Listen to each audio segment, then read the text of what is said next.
Bu Heni, mungkin kita bisa mulai, Bu Heni.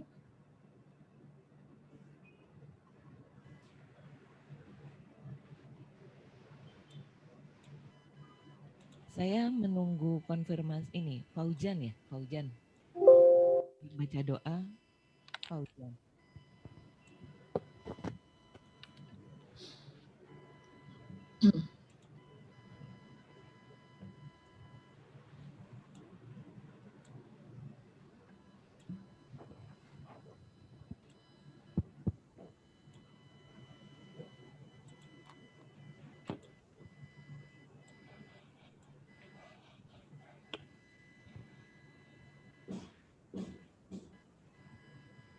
Selamat datang Bapak Kabalitbang di ruangan meeting ini. Selamat datang para hadirin. Sebentar lagi akan kita mulai upacara pembukaan dari konferensi ini.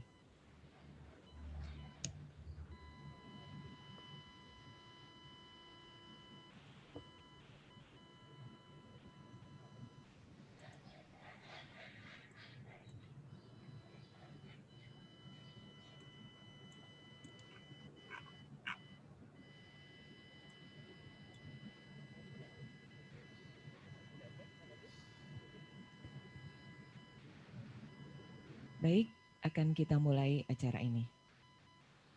Assalamualaikum warahmatullahi wabarakatuh. Good morning, ladies and gentlemen. Thank you so much for investing your time with us on beautiful Wednesday morning. My name is Henny and I'm a master of ceremony for this event. Honorable Head of Agency of Research and Development and Book, Ministry of Education and Culture. Honorable Head of Center for Assessment and Learning, distinguished speakers, participants, and all the audience. Welcome to the opening ceremony of Third International Conference on Educational Assessment and Policy and first Symposium on Artificial Intelligence Application in Education, virtual conference series in the theme Advancing Artificial Intelligence in Assessment for Learning, organized by Center for Assessment and Learning Agency of Research and Development and Book, Ministry of Education and Culture, November 11, 2020.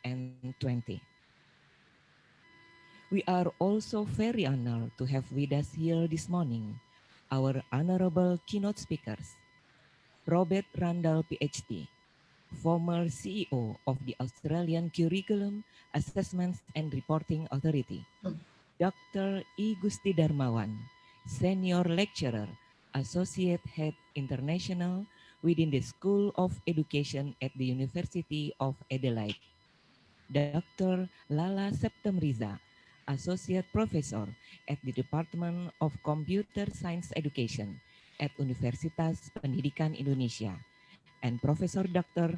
Ade Ghaffar Abdullah MSI, Top 10 Best Indonesian Researcher version Scopus Index as our Honorable Coach Conference. We also very honored to have here our Honorable Moderator, Dr. Rahmawati, Coordinator Analysis of Education Assessment Result in Center for Assessment and Learning, and also Dr. Susanti Sufyadi, Coordinator of Learning Substance in Center for Assessment and Learning. Honorable ladies and gentlemen, let me give you information about agenda of virtual conference that will help until afternoon today. After opening ceremony, we will have parallel plenary session, ICEAP, and SAIAE. Next, coaching clinic for presenter of the conference, and then continue with parallel presentation session and closing ceremony in the afternoon. Distinguished guests, ladies and gentlemen, we would like to request you for singing the national anthem, Indonesia Raya.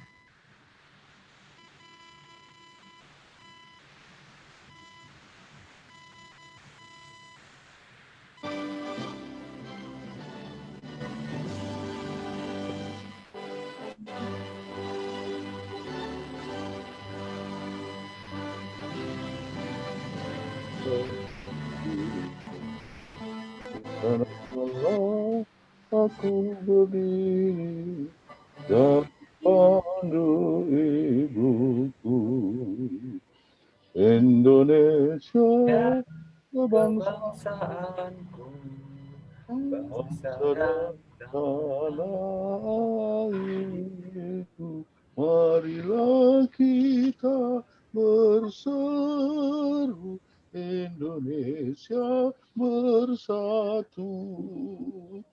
Hiduplah anakku, hiduplah bangsaku rakyatku.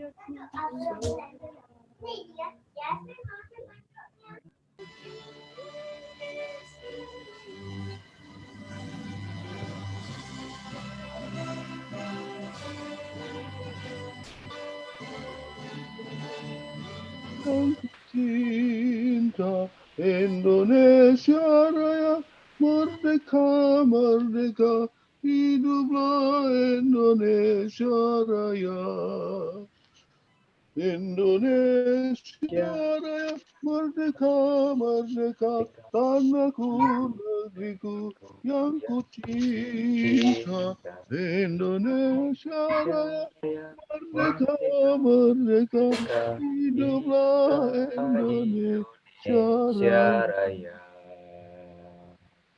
Thank you. Audience, ladies and gentlemen, without further ado, now please welcome Head of Center for Assessment and Learning to deliver welcoming remark. Ibu Asrianti PhD, the time is yours. Thank you, Bu Heni. Assalamualaikum warahmatullahi wabarakatuh. Guest of Waalaikumsalam warahmatullahi wabarakatuh.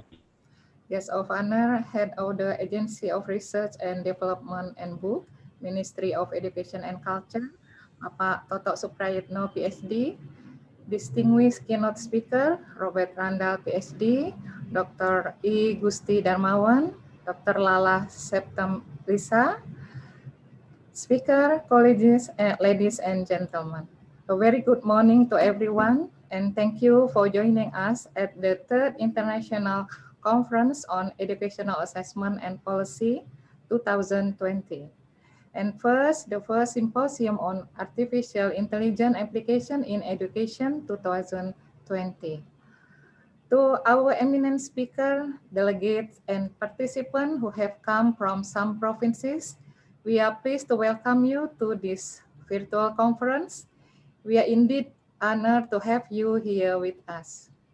The both international conference are an annual scientific meeting organized by the Center for Assessment and Learning. In Indonesia, we call it Pusmenjar. This conference is to support Pusmenjar vision to be a national institution on assessment and learning with international standard. To achieve those standards, we have applied set of strategies that address the international standard consisting of content, context, competency, and procedure. Hope this great effort will generate public values all stakeholders.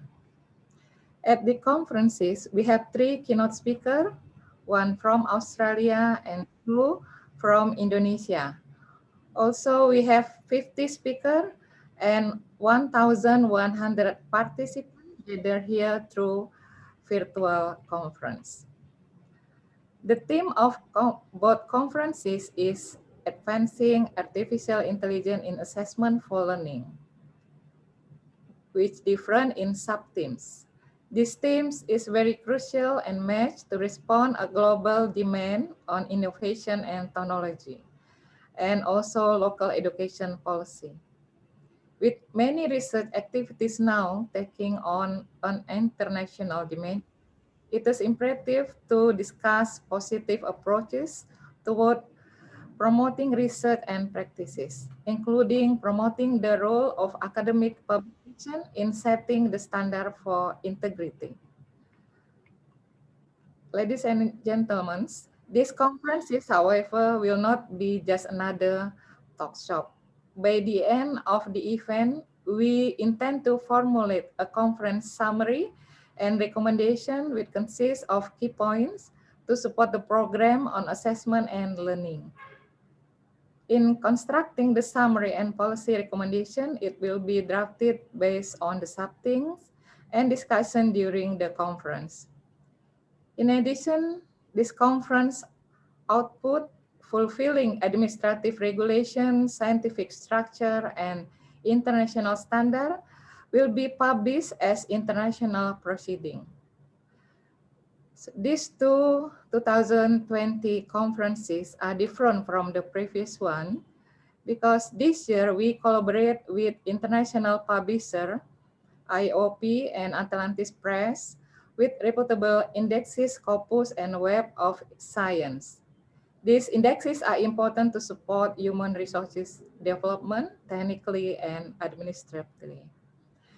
Therefore, I would like to thank to the head of the Agency of Research and Development and Book, our keynote speaker, coordinator, committee, as well as participants for their support in making this conference possible. In closing, I encourage delegates to participate actively in this interesting discussion in this full day conference. I wish everyone a successful and fruitful conference. Thank you. Assalamualaikum warahmatullahi wabarakatuh. Waalaikumsalam. Thank you, Ibu Asrianti. Now, ladies and gentlemen, we would like to request the Honorable Head of Agency of Research and Development and Book, Ministry of Education and Culture, to deliver the opening speech. Bapak Toto Suprayitno, PhD, the time is yours. Thank you, Bu Heni. Oke, Assalamualaikum warahmatullahi wabarakatuh. Selamat pagi and good morning for everyone. To the keynote speakers, I see Dr. Rob Randall already here, Dr. Igusti Darmawan, Dr. Lala Septem Riza, to all speakers, the head of Center for Assessment and Learning, Pusmenjar, to the conference committee, honorable delegates and participants, ladies and gentlemen, it is a great pleasure for me to open the third International Conference on Education Assessment and Policy, ICEAP, and the first symposium on artificial intelligence application in education, SAIAE. Welcome all participants to join and to share valuable experience and work together in a full exciting day with the theme Advancing Artificial Intelligence Assessment for Learning. I would like to take this opportunity to appreciate my colleagues from Pusmenjar who organized this international conference meetings. This conference should be a pioneer to advance education research institutionally in order to provide the recommendation for education policy. I also hope these conferences serve as trigger to develop global competitiveness through scientific platform. I'm glad to note that the agenda of this conference covers a wide range of interesting topics with the theme of advancing artificial intelligence assessment for learning. This theme is relevant and timely. We are living in a modern world where technology brings substantial change in all aspects of our life, including education. Artificial intelligence, a broader concept of smart machines, has been researched extensively. The advances of technology open up new opportunities to teach and learn everywhere, anytime, and providing new tools and methods to improve learning outcomes and to support teaching, learning, and assessment. We see just about 10 months ago, we didn't think that we will do this conference and symposium in this webinar.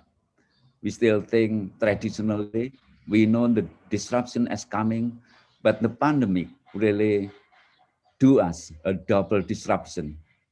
And we didn't think that working at home can be as effective and as working in the office. And it could be, it happens that learning at home could be as effective using the help of technology and artificial intelligence. The application of AI in education can help fill the gaps and to private the needs to improve the learning and teaching quality and allow schools and teachers to do more than ever before. AI can drive efficiency, personalization, and streamline admin tasks to allow teacher having more time to do some work that machines cannot perform. Especially in assessment, AI and automatic grading provide students and teachers helpful feedback. Ministry of Education and Culture currently is undertaking reform integration assessment. A new program called National Assessment will be implemented very soon. Hopefully, the first quarter next year. This program, this program is to evaluate the quality of education by collecting data, not only learning outcome, but also input and process of learning. It is expected the information will provide feedback to improve learning. The program will make use of AI by using essay scoring scenes to score the essay item of assessment. That's just one illustration, one example of the use of AI and they've been doing so far. I hope that we continue to find ways to provide better tools, methods to help students grow. AI is just one of the. Finally, with great honor, I declare that the first international conference on education, actually the third, I declare that the third international conference on education assessment and policy and the first symposium on artificial intelligence application in education are now officially open. I wish you one full interesting day, one full productive day, a beneficial program, and wish you had a pleasant discussion in a virtual conferences. I warmly welcome you again. Thank you. Wassalamualaikum warahmatullahi wabarakatuh. Waalaikumsalam. Waalaikumsalam. Thank you very much for Bapak Toto for giving the opening remark. Now, audience, we continue the ceremony with prayer. Kindly invited Bapak Fauzan Amir Nur Rahim to lead the morning prayer. Pak Fauzan, the time is yours.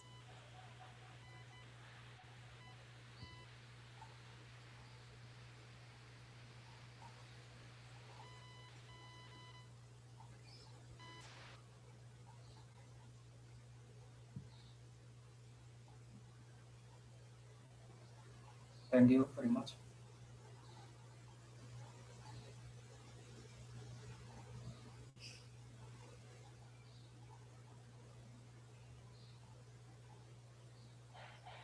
Bismillahirrahmanirrahim.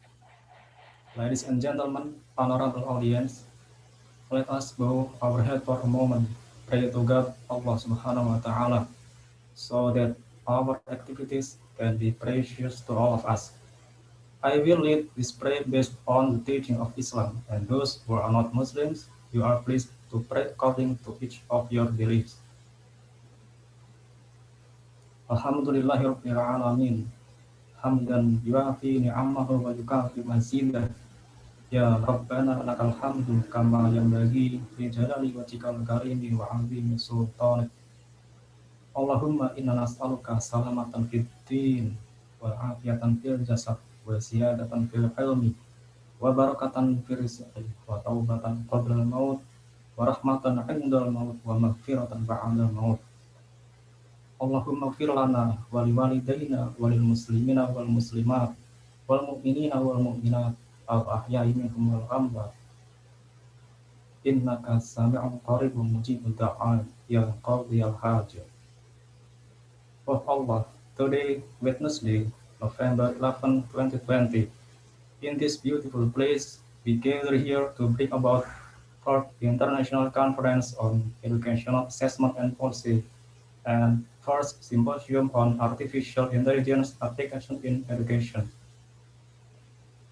Of Allah, make these activities as a useful science assembly, as a medium of sharing useful ideas, knowledge, and experiences of scholars, researchers, and students of various disciplines. Of Allah, may the conference we organize today benefit to our lives, broaden our knowledge, shine our ideas, and lead us to be successful, productive persons, which in turn will boost dignity of our nation. Of Allah, guide and bless our hearts and our minds with the light of your guidance. Impart your supreme wisdom upon our activities. Help us to speak our minds clearly. Help us to listen to each other, respect each other, love each other, so that we are included to the blessed persons. Oh Allah, protect us from unintended temptation. Show us the right path and give us knowledge and strength to perform good things. Equally, show us and make it clear the bad things and give us knowledge and strength to avoid them. Oh Allah, you are the one who can answer our dua. Rabbana atina fid dunya hasanah wa fil akhirati hasanah wa qina adzabannar. Subhana rabbika rabbil izzati amma yasifun. Wassalamun ala mursalin walhamdulillahi rabbil alamin. Amin. Amin. Ya rabbal alamin. Thank you. Thank you very much, Bapak Fauzian, for leading our praying this morning. Ladies and gentlemen, opening ceremony was over. And especially for Bapak Toto and Ibu Yanti, before leaving the meeting room, would you mind to stay with us in a couple minutes for taking a photo documentation with us? Our team, please. Yes, I will stay until 10 o'clock. Thank you, Bapak Toto. Thank you very much. Yes. Halo, Pak Rob. How are you? The committee, have you take our photo session? Okay. Yes. Okay, thank you. We have done the taking documentation photo. Okay, now we continue to our agenda. We come to the plenary sessions. We have two plenary sessions in the ICEAP room. We please kindly invite Bapak Robert Randall, PhD, as a keynote speakers, and Dr. Susanti Sufiadi as moderator. And the SAIAE room, kindly invited Dr. I Gusti Darmawan and Dr. Lala Septemriza as a keynote speakers and Dr. Rahmawati as a moderator. Please wait in a couple minutes.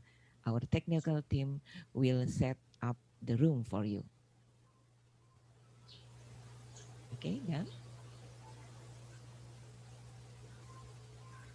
And for our distinguished moderator, Ibu Susanti and Ibu Rahmawati, please proceed to the session and hope we'll gather in this room again at 11 for listening the coaching clinic. Thank you very much.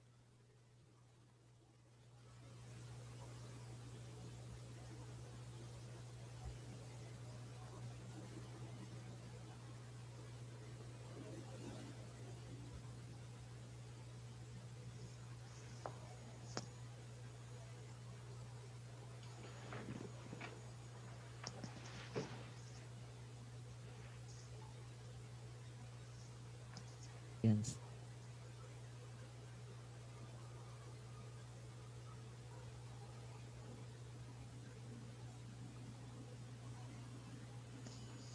We have ICEAP room and Bapak Robert Randall, PhD, as a keynote speakers and Dr. Susanti Sufiadi as a moderator. It began at 9 until 10. And then in SAIAE room, We have Dr. I Gusti Darmawan and Dr. Lala Septemriza as a keynote speakers and Dr. Rahmawati as a moderator.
Okay, to our honorable moderator, Ibu Dr. Susan and Ibu Dr. Rahmawati, please proceed to the session. Time is yours.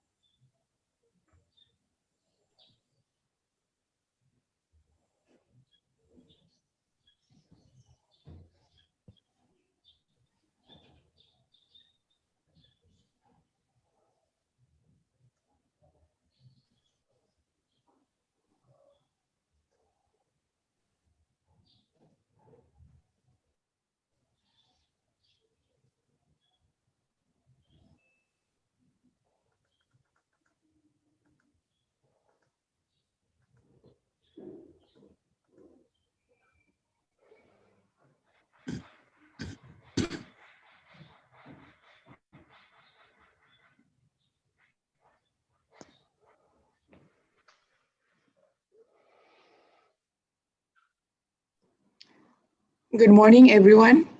Bu Heni, good morning. Pak Toto, Rob, Bu. Morning. Good morning. Assalamualaikum warahmatullahi wabarakatuh.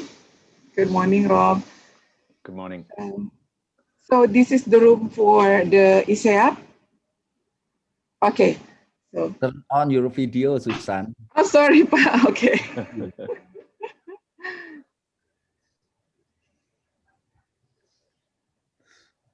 Thank you. Yes, thank you. I think I have an issue because the background is like purple, so I think I have a purple lips, yeah, so it's just okay, to get, yeah, it's just to erase my nervous. So, Assalamualaikum warahmatullahi wabarakatuh, everyone. Waalaikumsalam. Good morning. Honorable Head of Research and Development and Books, Pak Toto. Honorable Head of the Center of Assessment and Learning, Bu Asrianti. Good morning, ladies and gentlemen. My name is Susanti Supiadi, and I will be the moderator for the first presentation session of this conference. Welcome and thank you for joining the third International Conference on Educational Assessment and Policy, organized by Center for Assessment and Learning, Agency of Research and Development and Books, Minister of Education and Cultures. Well, today conference theme is Advancing Artificial Intelligence in Assessment for Learning. Pak Toto have explained that this theme is very interesting to discuss because it is in line with the development of technology and information. And beside that, we've learned from the COVID-19 pandemic how technology helped us a lot to adapt. One of the conditions faced by the teachers in implementing learning during the COVID-19 pandemic Since learning is carried out from home with distant learning strategies, it becomes difficult for teachers to carry out assessment for learning.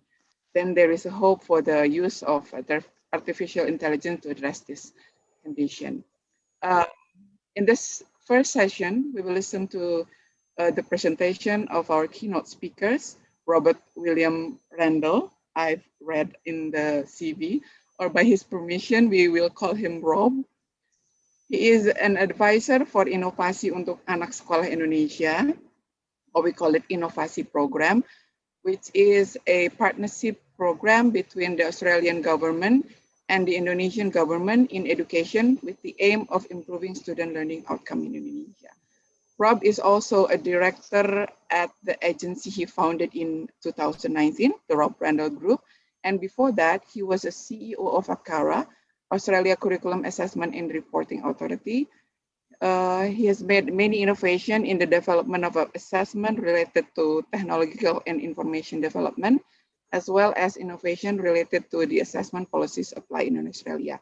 So I will invite Rob to deliver the presentation, but first I'll say hello to Rob. Hello, Rob. Good morning. Oh, hello, Boo. How are you? Nice to How see are you you? again. How are you? Yeah, it was nice to see you again. It's been a while since our last meeting, so it's really great. Yeah. Rob, I'm going to invite you to present your presentation. We will have, actually we will have until 11 a.m. for this first session, but I received the information that you can only attend the conference until 10 a.m. Is that right? Yes. Yes. Okay. Yes. So we will have like around 40 minutes left. So how about 30 minutes for presentation and the rest 10 minutes, we can open a discussion with the participants. Is that okay? Yes. Yep. Okay. So That I will sounds great. invite you. Yes, I invite you, Rob. Thank you. Shall I just share? I'll share my presentation then. Yes. Yep. Who can help to share No, the I can screen? do. I can do it from here. Okay. So I will do it from here, and bear with me. Hopefully, now you will see. Okay, let me. You. What are you seeing, Boo? I'm seeing the cover of your presentation. Are you seeing the slide now? Advance at the title? Yes. Okay, great. Can I thank everybody here? Can I just pay, as Suzanne and I were just talking, and Pak Totok and Ibu Yanti, it's really nice to catch up with you again in this virtual way. As Pak Totok said, it's great that we can continue such discussions with technology. It would be much better, I think, if we were able to be in the same place. But maybe in the future we can do that again. But I just want to acknowledge you're welcome. I just want to acknowledge the opportunity to share information. I have enjoyed in the last year or so the opportunities to come to Jakarta and to share ideas, to learn from Indonesia, but to maybe also share some ideas from Australia. And as I've said in various meetings, what's absolutely the case, and Pak Totok talked about it again today, the focus on improving education for young people wherever they are in the world or in our countries is our common purpose. And so it is with that intention, I guess, of sharing, I will start my presentation. And as Suzanne said, so I will work it through and then be able to take some questions. The discussion is more often than not more interesting than the presentation, but let me see how we'll go. Over the next 20 or 30 minutes, I want to try and cover these topics. I always like definitions because we talk about things and it's always good to agree on what we're talking about. I also will share a little activity. If you don't want to pay attention to me, I'll get you to do a little bit of an activity. And if I was there in present, I'd be able to see who was doing it and we could get them to share their responses at the end. But I think it'll be a useful thing to hopefully think about. And then we'll work through those other headings. What is involved in assessment for learning? Talk about computer-based assessment. There's a lot of work in Indonesia. There's a lot of work in Australia and many countries about computer-based assessment, but that's not what we're talking about here. We're talking about artificial intelligence driven assessment. And so I want to talk about those. So I will look at some examples, just a couple of examples of AI in action, and then talk about some aspirations just by using a couple of examples. Then go one further with an example from Australia to talk about what we're trying to do here. And then towards the end, finish with some matters that I think are important to consider. And then the conclusion. Can I just say up front, I'm not a psychometrician. Ibuwati and others in her team have more skills in that area than I do. I'm not a computer programmer. What I have done in my role in Australia and elsewhere is my work has been in curriculum and assessment.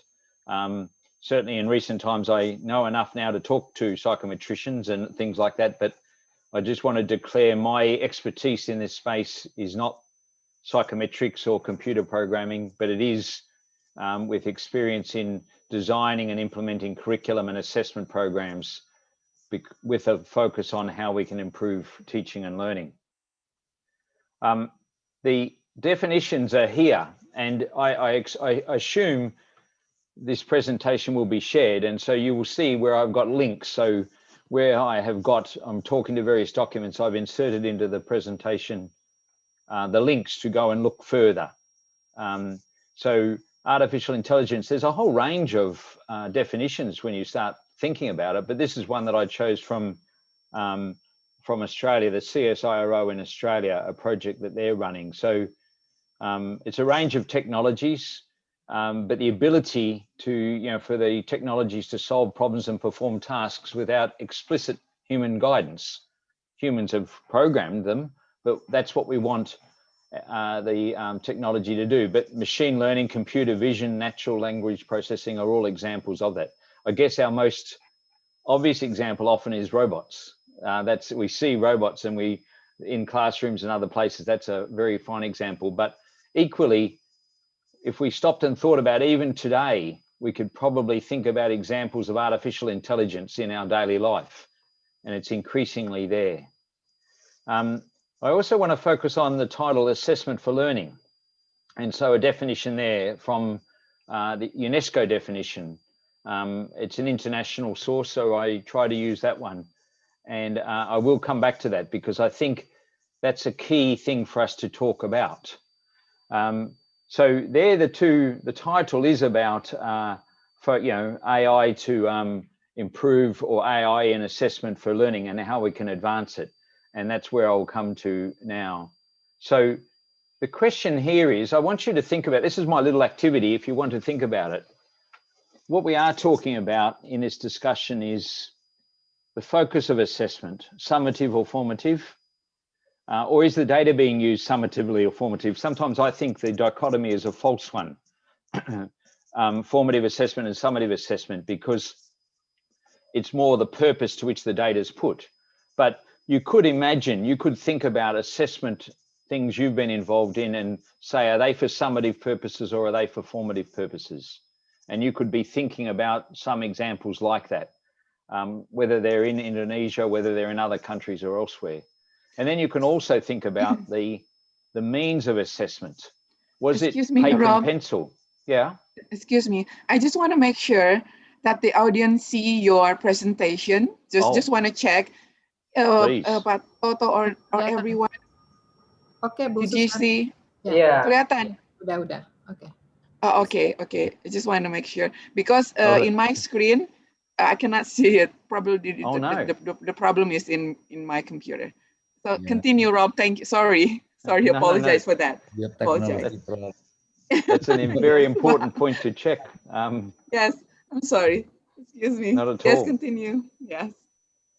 So then we will, all, depending on your background in education, you will have been involved, and I'm old enough to have been involved in paper and pencil assessment, and more recently in computer-based, and we're talking about AI. So the reason I put this activity is to think about some of the assessment that you know about and where would you place it? Because it seems to me then the question, when the title then begs a question for us about advancing AI in assessment for learning. So we're advancing from some current place to some future state. our purpose, the problem that we're seeking to address, the improvement we're seeking to make is in assessment for learning. So what I want you to think about, if you think about current assessment initiatives and you think about purposes and the ways you're doing it, in that advancing AI, what problem are we trying to solve? Pak Totok talked about it. We talked about the current COVID-19 context and how AI assessment could help us in distance learning and things like that. But there's a range of contexts. So one of the things I am arguing here is we need to be very clear, what need are we meeting or what problem are we trying to solve? And then how do we want to get from where we are to where we want to be? You know, it is like a journey in some ways, or we want to develop a bit of a roadmap. And so part of that little very simple little diagram is you could start plotting some things you know about now, and you could talk about their strengths and weaknesses, and you could, during this discussion and during the rest of the conference, think about how AI could improve things. So you could think about, here's where I'd like to be, maybe in that top right-hand corner, or maybe just to the right of that two-way table there. But if you want to be there, where are you now, and what things might you as an individual or an organization or a ministry do to progress from where you currently are to where you want to be? Continuing with that perspective, I want to go back to the definitions, and I've now added formative assessment. Assessment for learning and formative assessment, I think, are reasonably synonymous, but they beg some things. And so I went through with a highlighter. If I want to advance assessment for learning, what are some of the things that I'm looking to be able to do, maybe better than I currently can? And I've just highlighted some. You might highlight different things in that definition, but it's about progress and achievement. A lot of our assessment actually allows us to just look at achievement. It's not always designed to actually talk about progress in learning. And so that actually leads you to a different point. Some of the assessments that I've used in Australia and maybe you've used in Indonesia and in other countries tell us where the young person is, what they now know.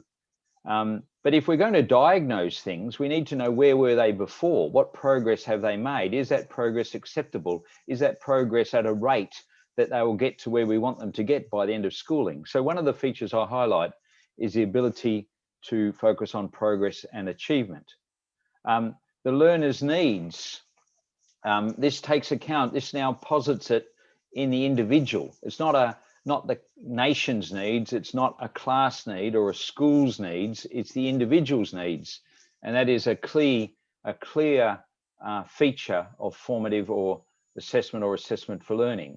So that also puts this down. We actually have to be dealing directly with the individual person, the young boy or girl in our schools. This assessment needs to deal directly with them. Some of the programs we have in Australia and some that you have in Indonesia could give us some general data that says broadly, here's where students need to improve, but assessment for learning is about individuals. Strengths and weaknesses have to be identified. How do we judge whether something's a weakness or not? Do we set standards? Do we set normative information? Do we use comparative techniques? And if we want a system to be able to help us here, we need the system to be able to bring a whole range of other data, referential data, to bear. And then at the end of it, some support for overcoming learning difficulties. There's a feature in there, and I'll come back to that, because sometimes I think the people and some AI systems are just doing the first part. It's still left to the teacher to make judgments about what they can do to address the weakness. Now that's fine, but this definition that I've used here is to say the system is also providing some direction and support. Not that the AI is teaching necessarily, but the AI is suggesting, here's what a teacher might do to address that young child's learning needs. So here I'm trying to work up some specifications, trying to think, what might we do?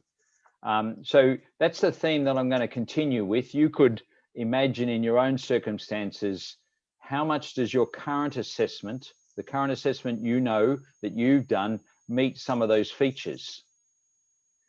I can provide a list, and I will upfront say I'm much more familiar with them in Australia because the organisation I was CEO of a while ago ran some of these.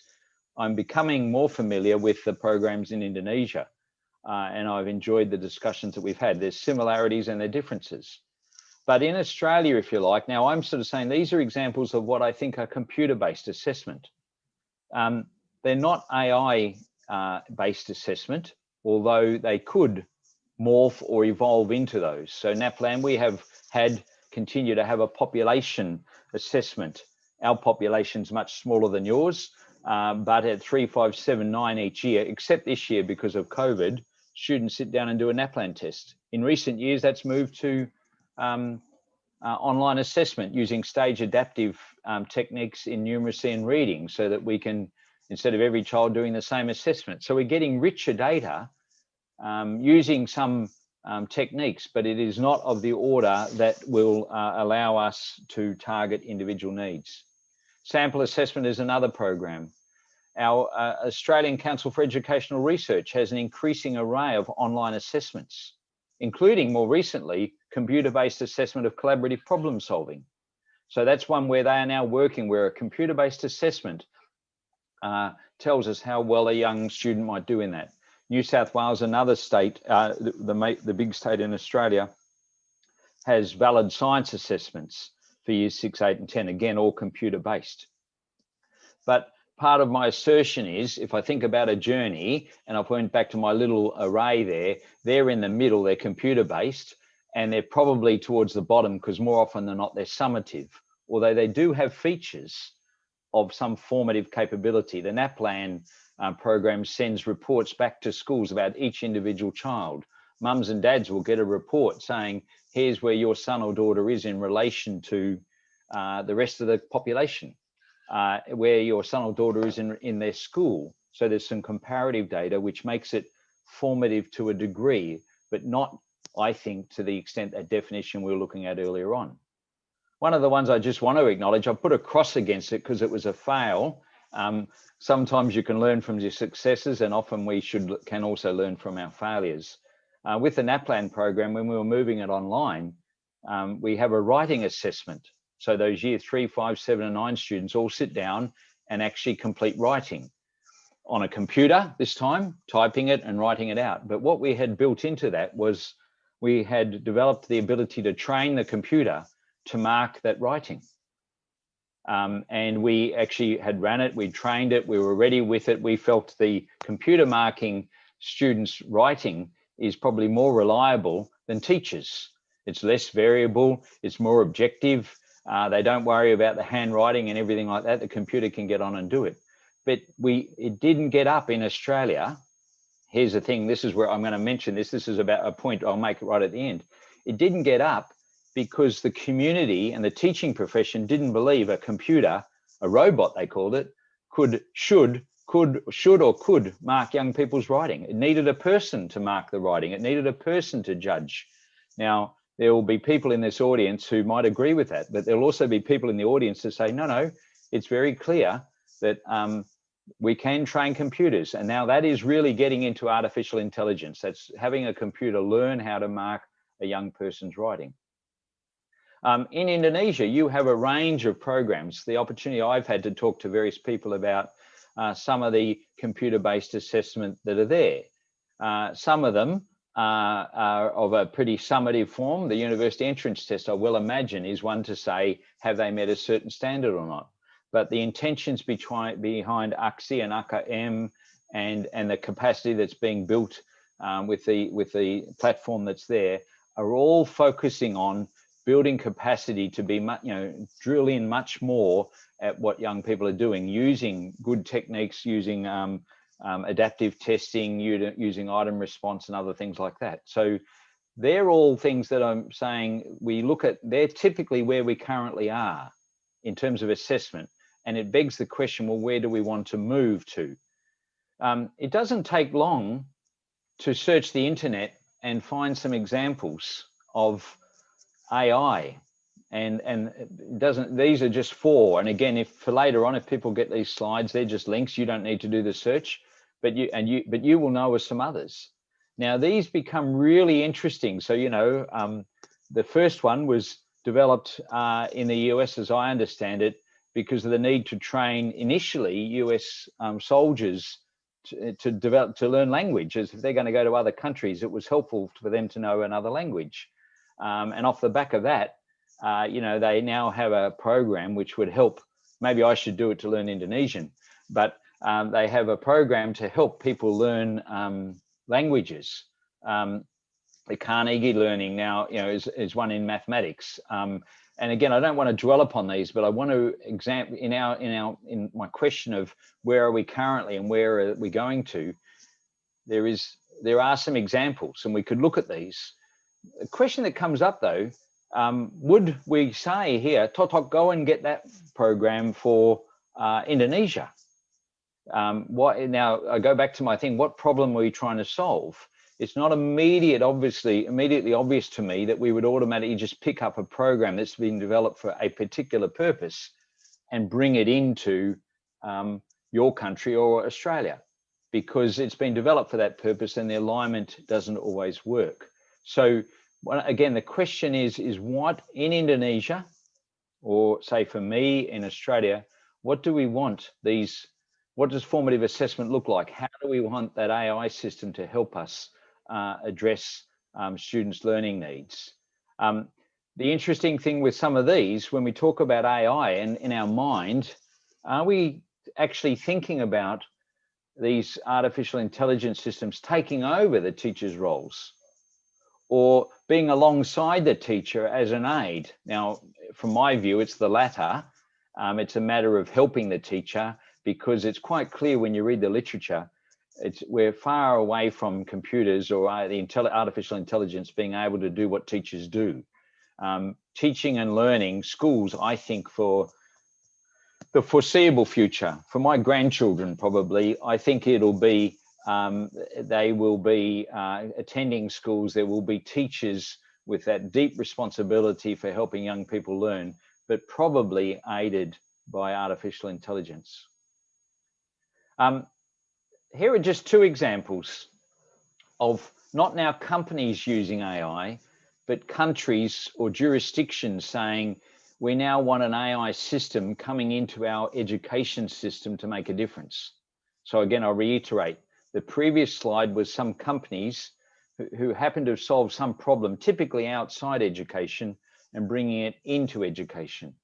In this case, one of the ones that I think it's at the very early stage, you know, South Korea, the Republic of Korea has got an initiative to look at an adaptive learning system.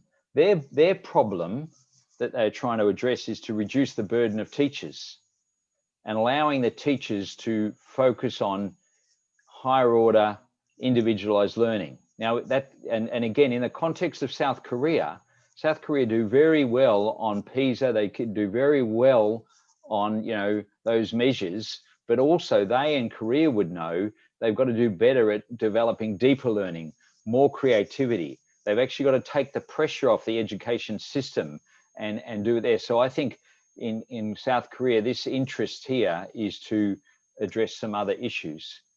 The second one that I've got there is an initiative which is underway in Australia called the Online Formative Assessment Initiative. It's not the most jazziest title, but it's pretty descriptive of what's going on. And the idea there is to provide teachers with innovative assessment solutions that integrate resources, data collection and tools into one ecosystem, a one-stop shop for the assessment and also then suggesting what you know, teachers might do in response to it. That initiative came out of a national report which said, you know, it's clear the evidence is saying that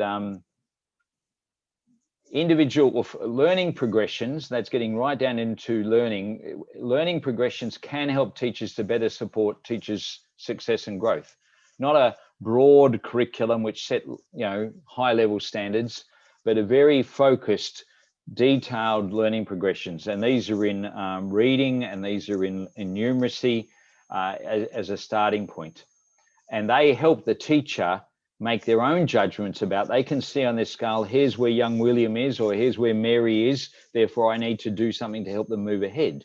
But the challenge that came from this review was to say, let's help teachers do it. And so this project, and again, the link is there, you can have a look at it, but this project then, part of its blueprint, part of its specifications looks like this. Now, I apologize, hopefully that's large enough to be able to read. If people lean into their screens a little bit, they can have a look. But the starting point for this is the Australian curriculum. So over here, we have the standards in the curriculum. Teachers are confident with it, are familiar with it, and it's being used. As I just said, we then have been developing in Australia literacy and numeracy progressions. And the idea is this may then go to critical and creative thinking and other things as well. But literacy and numeracy is where we have our biggest evidence base. Part of that then is we also have measurement scales. Now, how have we developed those? We've developed them because we have been, as you have, been running assessment programs for years now. So we have many items. We now know we can locate them on an individual scale or on an individual scale, and we can now better understand what learning and reading looks like. That's represented in the progressions. We can now put an underlying measurement scale into it. So we can now measure progress. We can measure attainment. We can measure progress.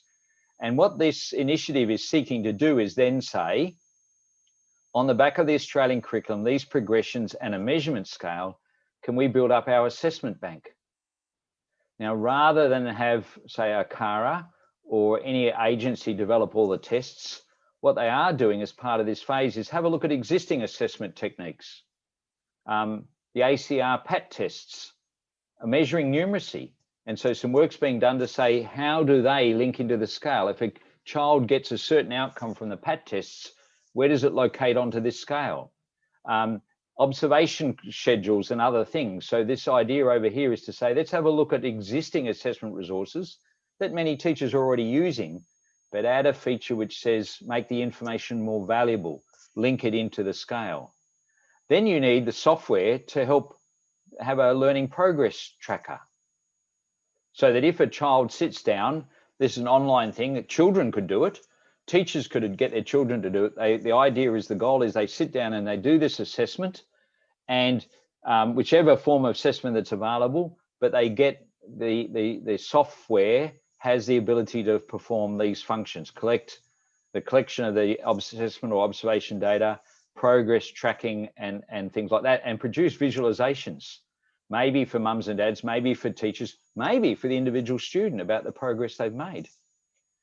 An online test creation delivery, because we've got multitudes of items, and this is one of the ideas in Indonesia between ACSI for schools or AKM for sekolah, you know, the idea of being able to use some of these and make them available. So this idea here is to be able to create and then deliver. So a teacher could say, I want to do an assessment in, I used to teach maths, so I might say in number.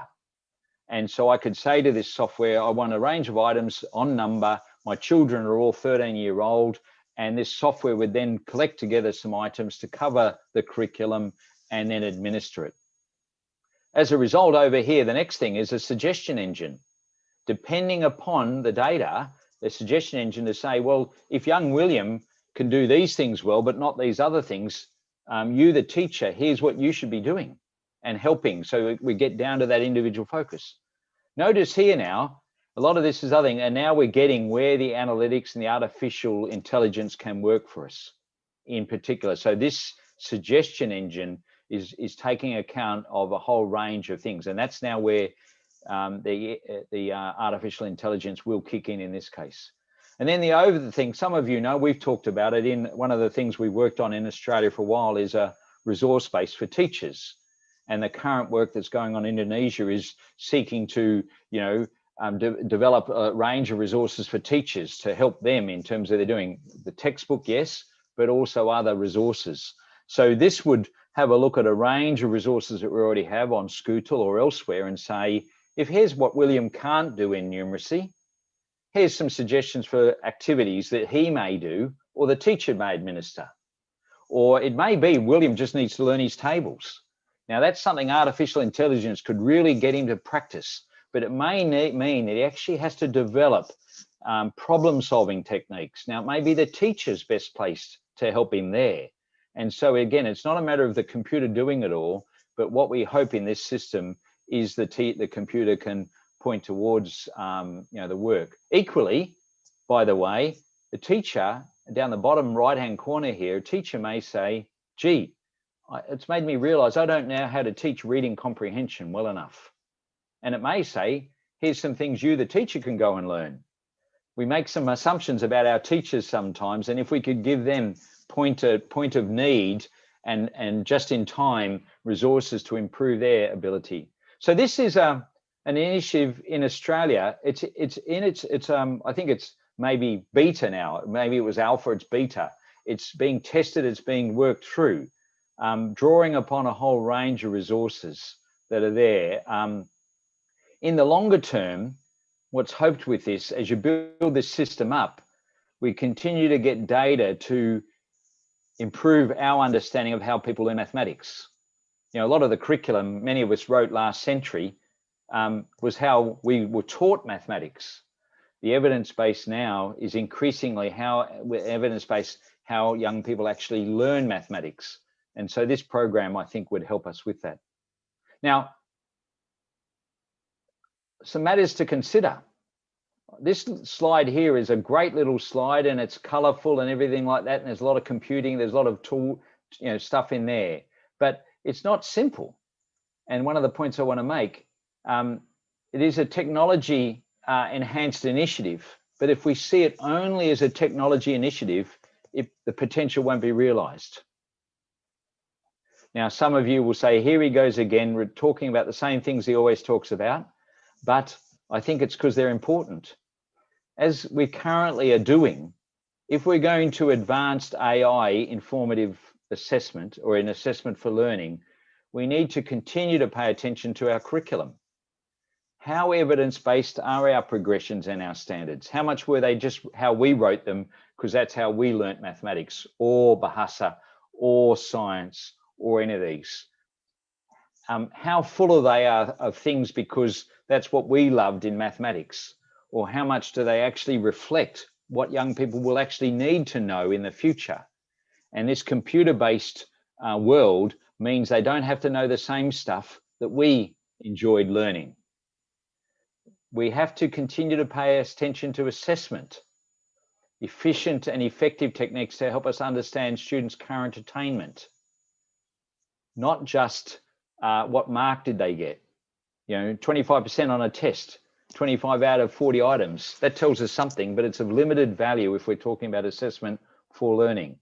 And we also need to continue to pay attention to quality teaching strategies that engage young people. Now, the we here, let me say, the we here is in Australia, in Indonesia, in USA. These are ongoing challenges. I'm not aware of anyone who has cracked this at a system or national level. What we do have, and you have them in your country, we have them in our country, schools that are point in time with good leadership, with good teachers, they have cracked it. But what we're talking about here in this proposition is how can we do something at the system level that's going to help every school? So we need to consider these.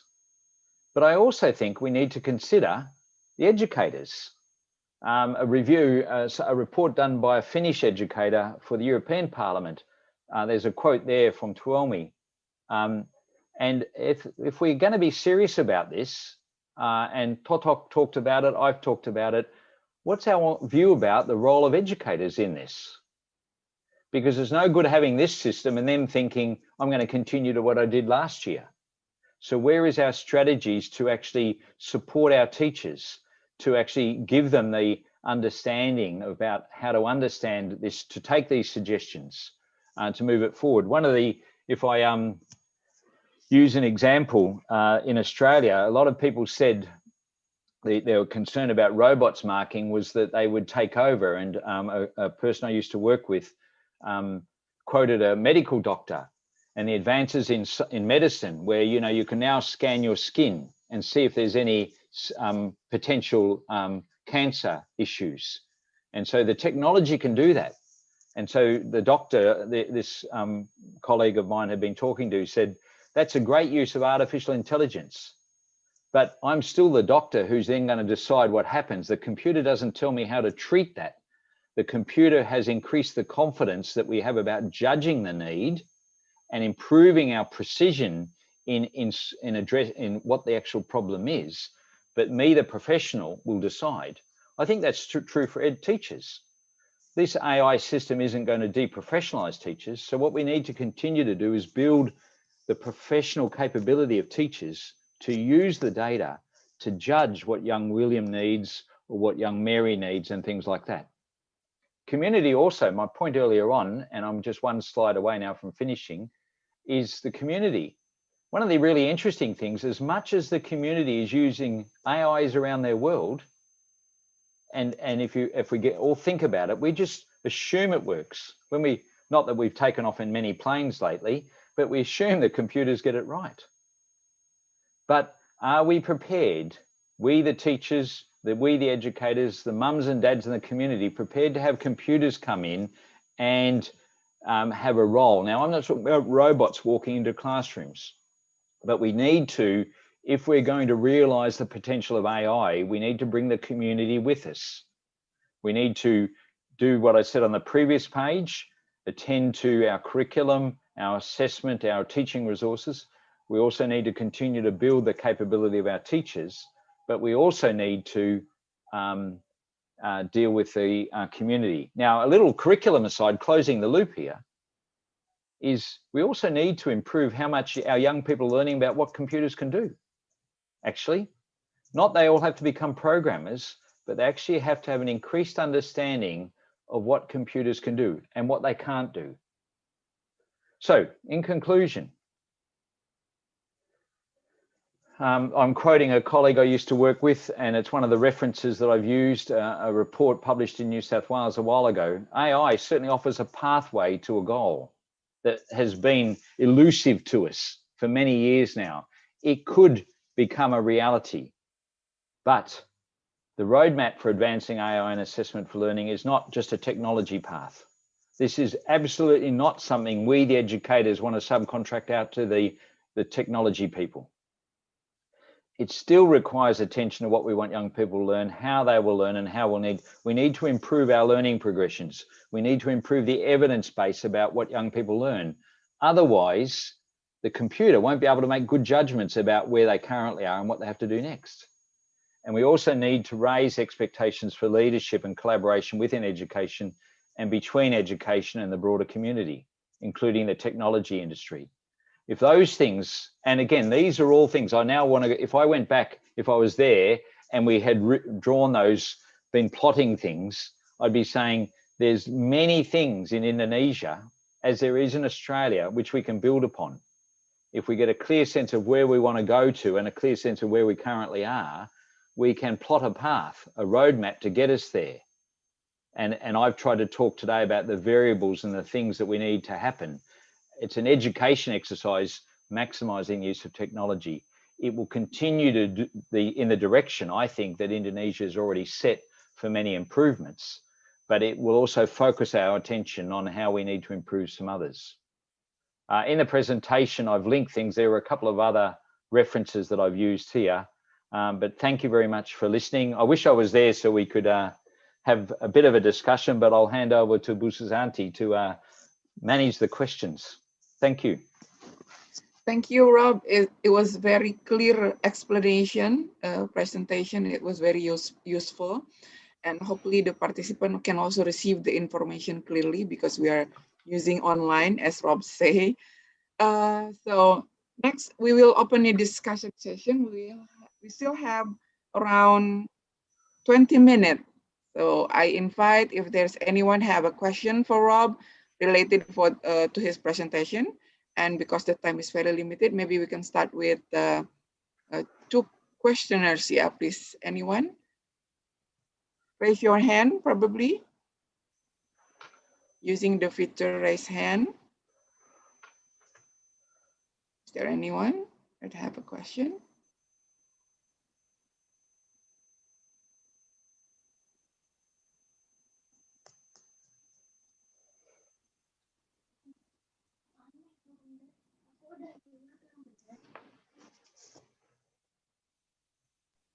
Yes, please, Bu Meni Handayani. Thank you. Yes. Thank Please you. mention the name and the institution, ya, Bu. Okay, my name is Meni Handayani from the Center of Research and Policy Research. Thank you for the question on me. My question is the question of the literacy and numeracy test in the NAPLAN are referring to question in PISA test. That my question. Thank you. Thank you, Bu Meni. I have taken note. Is there anyone else that would like to ask Rob the question, some question?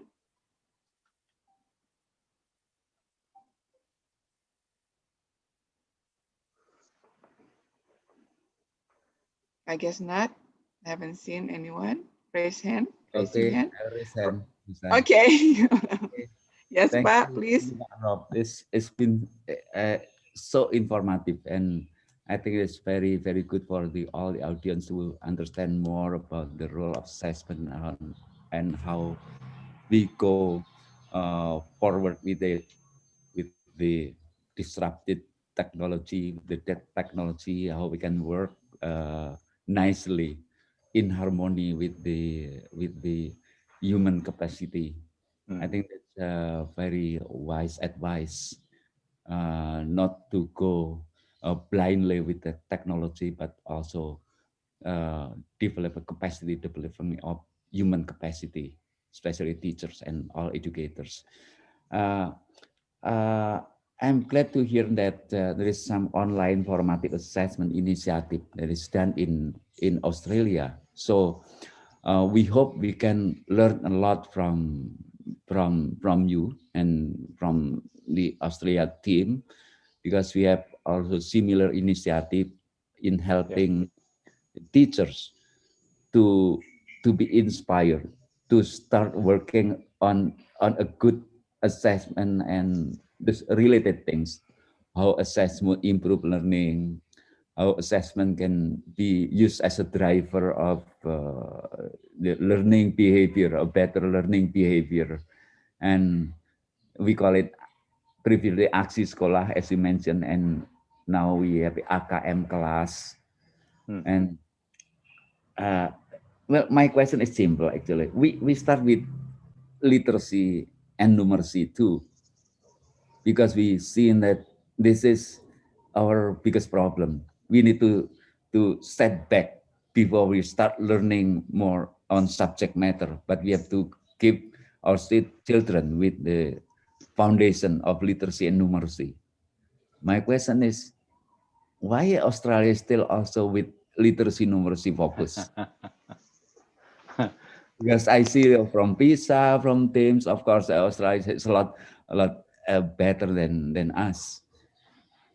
Is there any specific? That's a great question, Totok. So I think there are two elements or three elements to it. One is we are working on critical and creative thinking and collaborative problem solving and others. So it's not solely those, but literacy and numeracy in Australia, on average, we're doing well, but we still have too many people who need to improve. So this is, if you like, on a distribution, this is as much focused on the bottom two quartiles as there is in the top two quartiles. So it's, we need to do better. We're not satisfied with the level we've got. But I think also, Totok, so there's an immediate need, but I think also it is the case that it's our strongest evidence base. So if you want to come up with a new thing to work, then you work where you have the strongest evidence in an area the public think is really important, and you use that to prove the concept. So if we went out, say, we're now going to have computers help our young people develop critical and creative thinking, we don't know as much about yet. It's a more foreign concept to mums and dads and others out there. And it's more risky. So my understanding is literacy and numeracy are still fundamentally important. In Australia, there is still too much variation between, we sometimes they say in Australia, we're a high performing but low equity country. The range is too great. So that's my answer. Why there? Because there is a need, but also it's a useful platform to build this change upon. You're more likely to have success in making the change in an area we know about and people think is important. But critical and creative thinking, collaborative problem solving and other things will come very quickly behind. Okay. Can I follow up the question? Are you planning to have more subject matter focus on this initiative? So you mean in an area like science or somewhere else like that? Yes. Yep. I think, yes, the answer is that will be science. Was when I was in the job, we had a discussion about literacy numeracy progressions. Would we do literacy, numeracy and science, or literacy, numeracy and critical and creative thinking? The latter one came out because it was actually more different. But in science, once we prove this, and we've got scales for science because we've been doing science testing for a while. We have got the scale. We've got the resources in Scootle or the Academy of Science and other things like that. So science could come next. When you get to an area like civics and citizenship, we have assessment data on. ICT literacy, we have assessment data on. So each of those can work. But equally, Totok, I think once this system is set up, you can it becomes a learning system in itself, because if people have got their own tests or other things being used out there, it can start building the base of this data first. What I argued in the presentation is if we start from where we have the data, and Ibuwati we've had discussions in Indonesia, you have data in Bahasa, in numeracy. If we start where we've got the data, it's a stronger foundation. But equally, if we get a system working, an AI-based system, a learning system, it can actually help us get data. Because if we use a range of, we can then reverse the direction of it. But my answer is yes, Australia has to shift from testing to formative assessment. And again, I think this becomes, because if you have this formative assessment, you can still extract data to know how good your system's going. You can still extract data at a school level or other things like that. But it's the prime purpose of education is for young people to learn. Sometimes in my previous role, we were making too much of how is the country going, a national assessment, and not everyone liked that. Thank you, Rob. Well noted. Thank you. I believe we still need to continue to have discussion about this. And it's it's a great topic. But again, I think it is a discussion because some of the things you have in place there, we can learn from as well. So I think it's a good discussion for us to have. Thank you. Thank you, Rob. Thank you, Pak Toto. I think Pak Toto question is give us the opportunity to understand more about Rob's presentation. We have a question from Bu Meni before Pak Toto question. Is there the numeracy and literacy in NAPLAN, is there related with the PISA? Rob, and then we have two persons also. Would you like to answer the first question first before we continue to the other questioners? So yes, the short answer is yes, literacy and numeracy are related because they're the same construct. So they're there and we can equate them, but they equally then are separate tests. The nature of one of the troubles in Australia is we have lower performance on PISA, it seems, than we have on NAPLAN. And that's partly because they're testing the same construct, but testing different types of questions. And so we actually have to get better at linking those. We would probably say we need more, and that's why we move to different forms of assessment so we can assess better.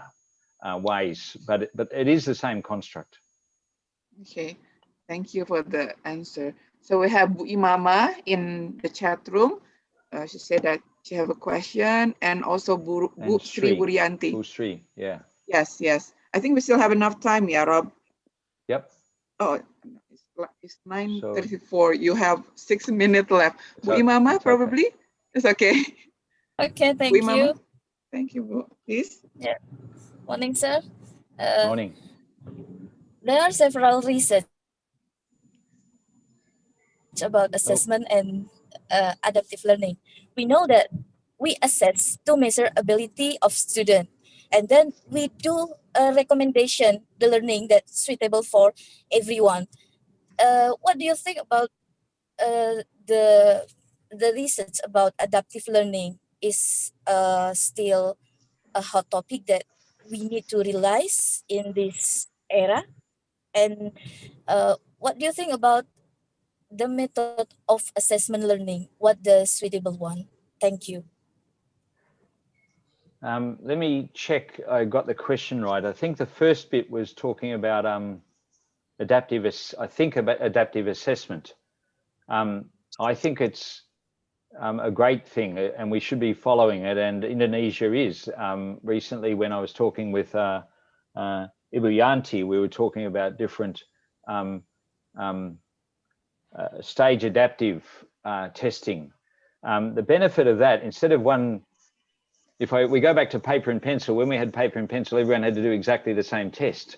Many of our computer-based assessments were exactly the same test, but just the computer helped us collect the information better. We've now moved with our computer-based assessment to adaptive assessment. So instead of targeting the middle of the range, we can start with the middle and then start branching out to get better estimates of what maybe very able students can do, and really challenging them and finding their strengths, but also finding where we could take them next. And at the other end, we get more valuable information, because the students who struggled maybe often gave up in tests. But if we can, through adaptive testing, go to where they currently are, we can get more useful information about it. Now, that's an absolute strength that a computer-based assessment and ideally an artificial intelligence-based assessment will go to, because we know the art of teaching is saying, here's where the young person currently is, I'm going to move them here. So I think adaptive assessment, that's absolutely one of those ones. Now, we could go to full adaptive, we could go to, stage adaptive. There's as Totok said a moment ago, there's many conversations here, and Buwati and others in this audience, or in the other, in the other audience, I think, have a whole range of expertise in that space. But I missed the second part of the question. I didn't understand the second part. Bu Imama, can you repeat the second part? The second question? Yes, the second question is novelty and challenges in assessment and adaptive learning. The novelty and challenges in assessment and adaptive learning, Rob. Well, so if it's the challenge, so some of the challenges, I think in my presentation I said we actually have to get a clear sense of the challenges of being clear what we want young people to learn, what the assessment is. We can't just get, unless we have a learning progression, an evidence-based learning progression, we can't, I think we're lacking in it. But then again, it's a point I made in response to Pak Totok. This approach also helps us increase our understanding about how young people learn. In the past, we always said young people should learn this, then this, then this. We had a sequence of learning that we assumed was correct. But if we get better data about this, we may find some young people learn by going not here, here, here. They go here and then here. So we get better data about it. So then I don't know if that's the novelty in it, but it is, I think part of that, if again, a dimension there, as we build these, we can bring in different assessment items as well. Again, as part of my answer to Totok, we can prove these things. There's a lot of money put into, and Susanti and Wati and others will know this, into scaling and validating assessment items. As we big pools of items, the system can actually start scaling and validating the items within it. Again, it becomes a very powerful system so that we can add in more novel items and we can try out things and see if they work. So I think it's a great place for us to go. But the challenges are we clear what we want them to learn? Are we clear, and I think that's the fundamental bit. And are our teachers capable of helping them learn it? Now, I think, Bu Susanti, the question from Bu Sri was how to model disability. So a blind student, for example. Yes. I mean, again, if I understand the question, I think that technology absolutely helps students with disabilities, because all of a sudden now, instead of a reading test, if we're testing reading comprehension, we can argue it's a matter of can they recognize characters, it's that function of reading. But if it's comprehension, I would argue listening to something and comprehending the meaning of it is an approximation close to reading something. But that's, again, there are various ways of reading. So we actually have to have these. This is why I like definitions. Way back, I can remember people telling me, when we work with blind or sight impaired people in Australia, they have no doubts that they're reading. Their reading doesn't look like my reading, but they're reading. So we've got to work with those different communities and work to understand that. But equally, the technology helps us a lot. Some of the changes we've made and you'll be making because of the technology. And again, I think here, the promise of the AI-based stuff will only help us in this space. Thank you, Mr. Thank you, Rob. So we want to really give the opportunity for all the participants to ask questions. Yeah, but since there is a very limited time and Rob also have another agenda at 10 a.m., so I think we cannot open another discussion session, right, Rob? I'm really sorry. Yes, unfortunately, it's okay. My timing didn't mean that. Yes. I do apologize for that, but I look forward to maybe finding other ways we can keep the conversation going. Yes, but the presentation is very comprehensive and it's very clear.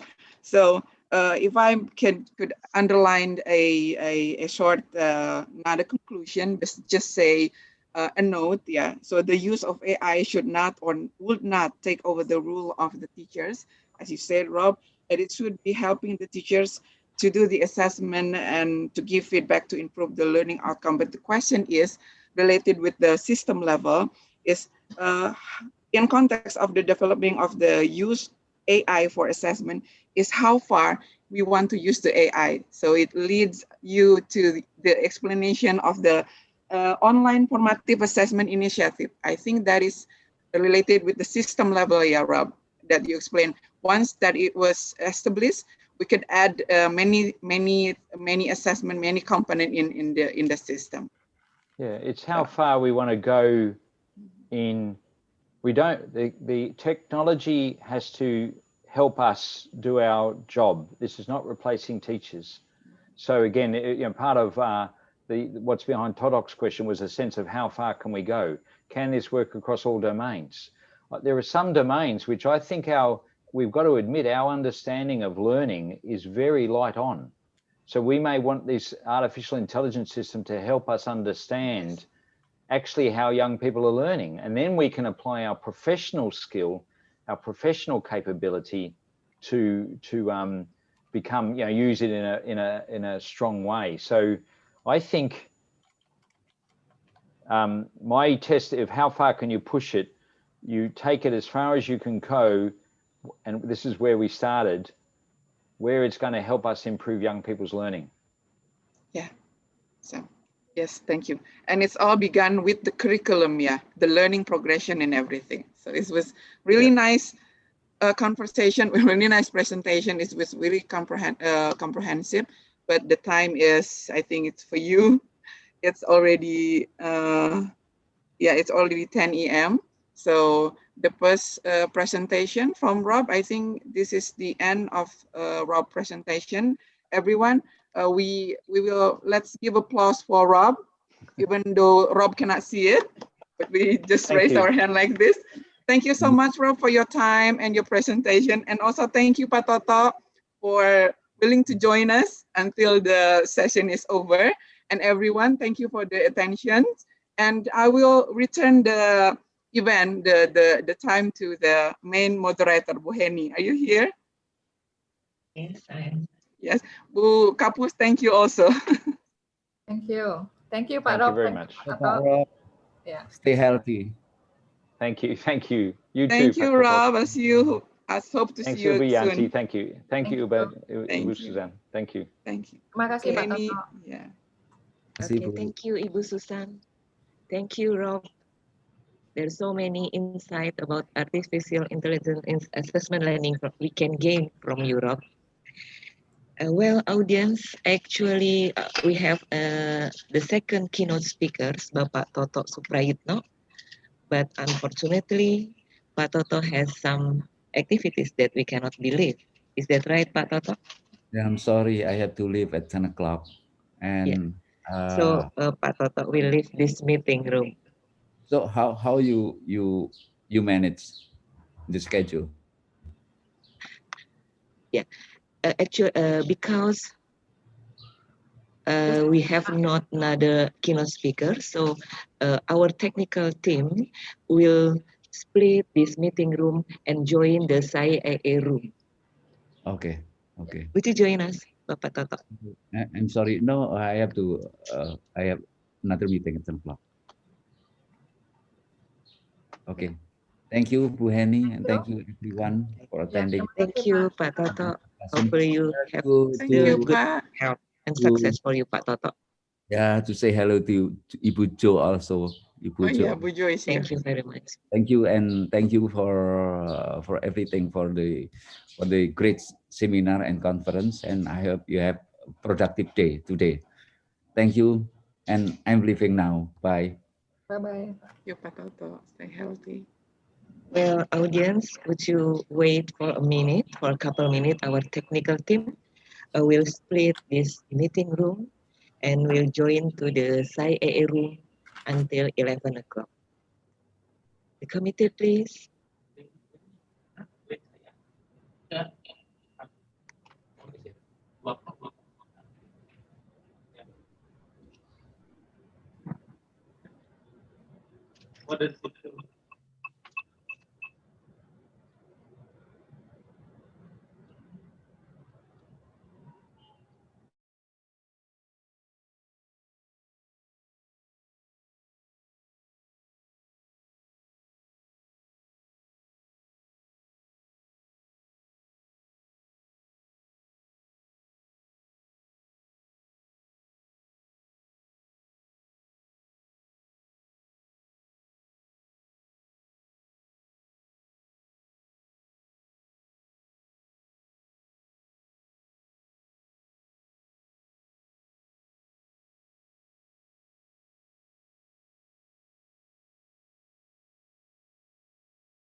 Audience, sorry, we still wait for our technical team to split this room and join the SAIAE room.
by by inputting article or news that we believe that the news has good quality in grammar.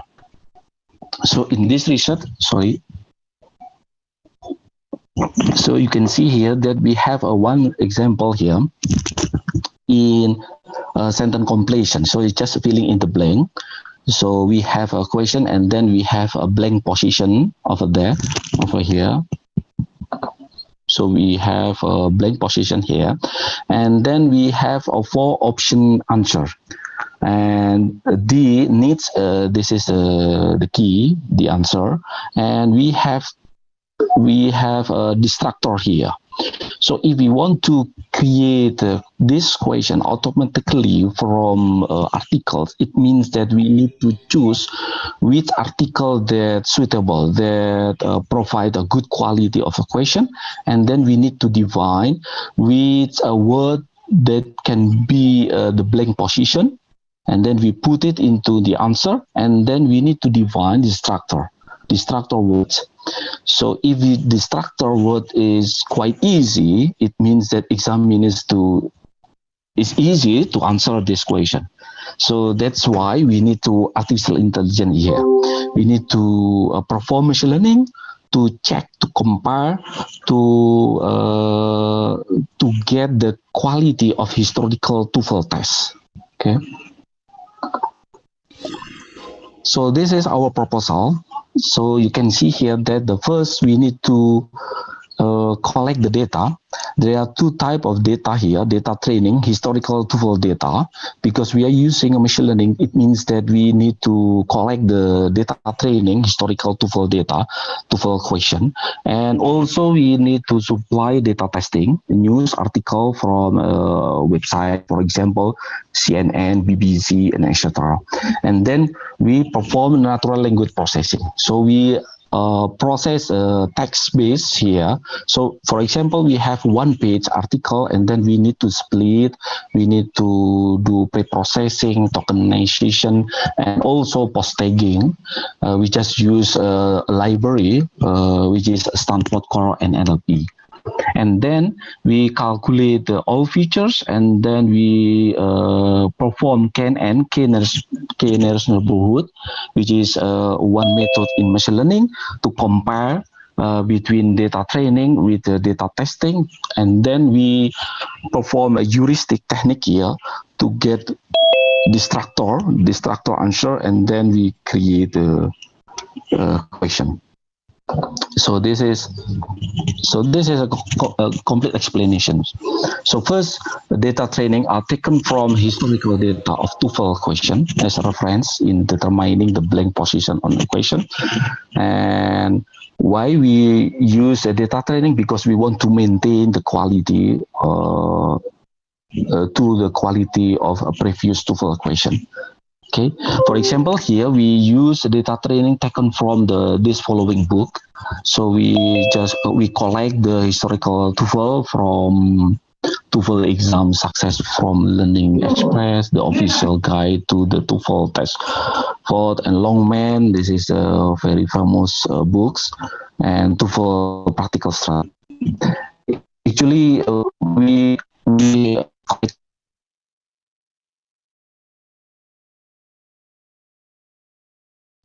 books, yeah, I just mentioned 4. Okay, and then we need to because we need to validate our model, so we need to collect the data testing taken from a news article on internet sites that we believe that they have a good grammar quality. For example, here BBC, Bloomberg, Forbes, Reuters, CNN, and etc. Okay, and then we do data processing. Okay, data processing was done to type here. So for data training and also data testing, we need to do data processing. First, we have to remove the punctuation, and also we do tokenization. For example, here we have just one sentence here.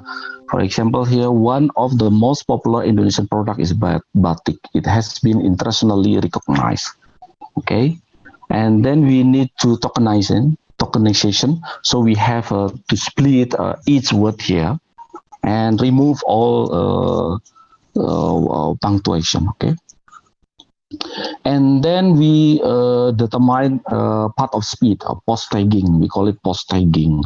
Okay, there are 8 kind of part of speech: verb, noun, pronoun, adjective, adverb, conjunction, preposition, and also an article. Okay, so in this case, we just use a Stanford Core NLP. Actually, they provide more than 48 here. Post tagging, for example, here DT, it means the determiner. A, N, and the. So according to the previous example here, after that we can get a result of post tagging. It's just a sequence of post tagging symbol here. So CD, in, DT, RB, S, and etc. Okay. So Stanford NLP can recognize the type of speech of the every word in our question candidates here. After that, we define features on data sites, because we need to define which word can be the blank position, to be blank position. So it means that first we need to define 7 features according to Hashino and Nakawa in 2005. We define here, for example, pause, previous pause, next pause, tagging, position, sentence, word length, and targets. So you can see here, if we find target is true, it means that internationally is a word to be blank, to be blank position. Okay. And then we determining a blank position with K nearest neighborhood. So we use K nearest neighborhood, this method in machine learning, because we want to make sure that the blank position is quite similar as in data training, which is historical TOEFL test. So if the quality we can maintain by KNN, it means that we can produce question candidate is very good, or maybe the same quality as a historical TOEFL test. Okay, by using occluded distance here. If you want interest in KNN, you can find the technical detail. And then we need to determine heuristic and instructor, because after we define the blank position, we need to we need to define 3 options of the answer. Okay, the distractor answer. We can choose it according to post tagging. So if the answer is verb past or present verb, it means that we need to find the verb or find word from the quite similar post tagging. Okay, we can find some words by using API ultralingua.com. So for example here, the need is the key answer. Okay, and then we just find another tense. Okay, needed, will need, or needs. And this is our experimental study. We have data testing obtained from 10 news articles, and then also we conduct some analysis here, same blank position analysis, consistency of the answer analysis, and also evaluation and analysis on the quality of question from the expert. So we check our results by human expert.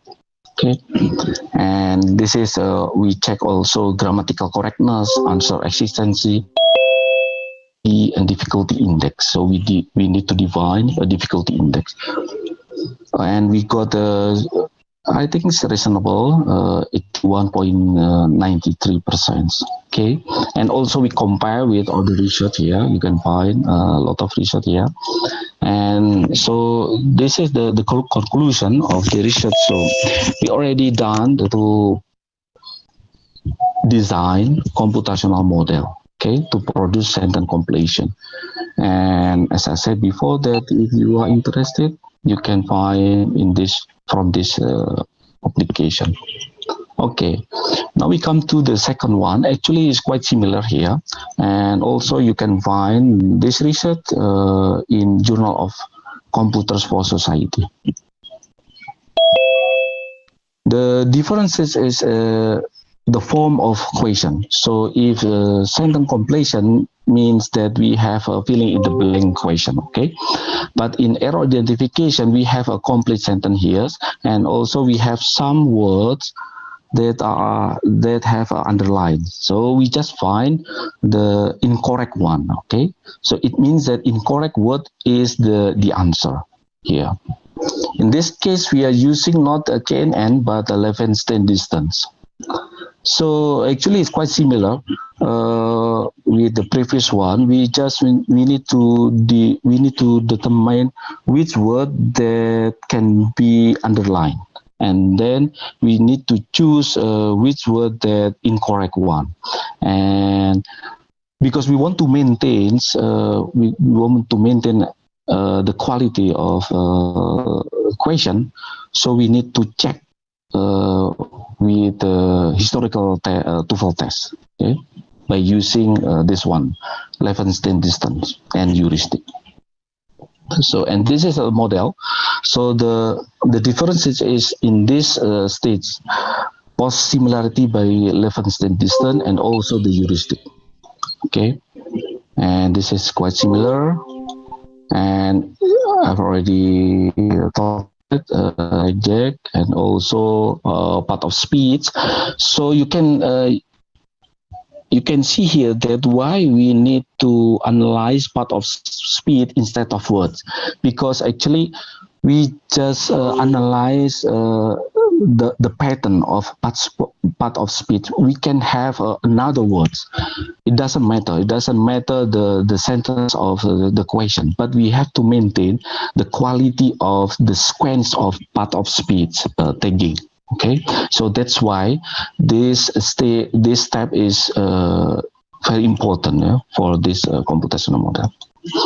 Okay, this is the part of speech example, and then we, for example, here we have a 5 sentence. We have post tagging here, and yes, here in other words, every post tagging in article news will be compared to all post tagging in the TOEFL historical question. Okay, so if we have we collect more than 5,000 question. Okay, so we compare with them, and then we need to get a small distance, and then it can be question candidates. Okay, and this is a detail. And okay, so this is determining the candidate question based on ranking. So we make a ring and then of a list of a candidate question, and then we choose that that has a small distance. Okay, so in this stage is to select underline in text. So we need to have 4 underlined words. Okay, and then we choose according to post tagging of historical for each question, and then we need to determine distractor. Not actually, it's not distractor here, but we need to determine one word as actually the key answer, the answer. Okay, the answer, we need to change the post tagging of the answer by using this one, the heuristic. So for example, here we have the incorrect word. The word mean as a verb. For example, here we have verb, simple verb, and past tense, gerund, and past participle. Okay, so for example here, this is make it clear. Okay, so before we have this one, this is the original one, when Goswakchik are young, and etc. And then you can see here that we have 4 words in underline, and then we can choose randomly. For example, here we choose share. Okay, share is infinitive, right, or verb present tense, and then we need to change with the past present, for example. Okay. past participle. Okay, yes, and this is the complete rule for destructor words. So if we have verb, and then if we have on, in, about, and if we have like pronouns and modal and also determiner. Okay, and this is our experimental design, quite similar with the previous one, and this is our results.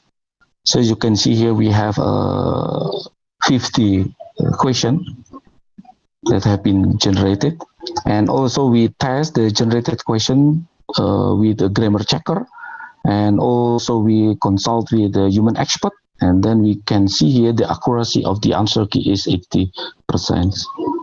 And also the same as the previous one, we check with the grammatical correctness, answer existency, destructor quality, and difficulty index. Okay, and we got this one, 82%. It means that I think the result is quite good, and even though we need to still improve in some part. Okay, yes, and the last one, I would like to talk about a model for auto-generating sets of examination items in educational assessment by using fuzzy semins. So you can also find our article in Word Transaction on Engineering and Technological Education. Okay, so I've already talked about that one. So actually this one, okay. So if we have some sets of questions, we have to make sure that all questions are fair, okay. So because it means that each set should have the same characteristic as others, okay.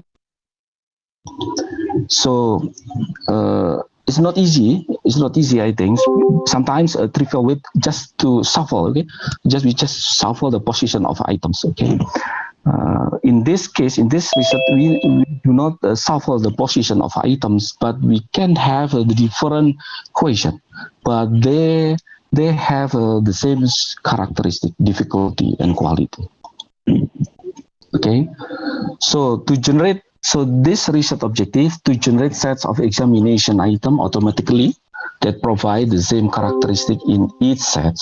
So to achieve this objective, we consider an algorithm in machine learning, which is fuzzy semins. Okay, fuzzy semin is a clustering algorithm. If you remember that clustering algorithm, it means that this is kind of unsupervised learning used for grouping data. So we want to do this algorithm to group the data that have a similar values, that have similar characteristic.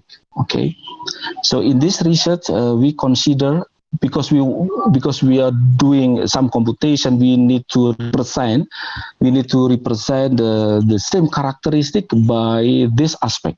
So we collect the data according to the cognitive domain, which is a Bloom taxonomy. So we have understanding, evaluation, creation, and etc. And also we need to define a question type. So for example, SAIAE, multiple choice destructor, and also difficulty level, expected time to answer, and etc.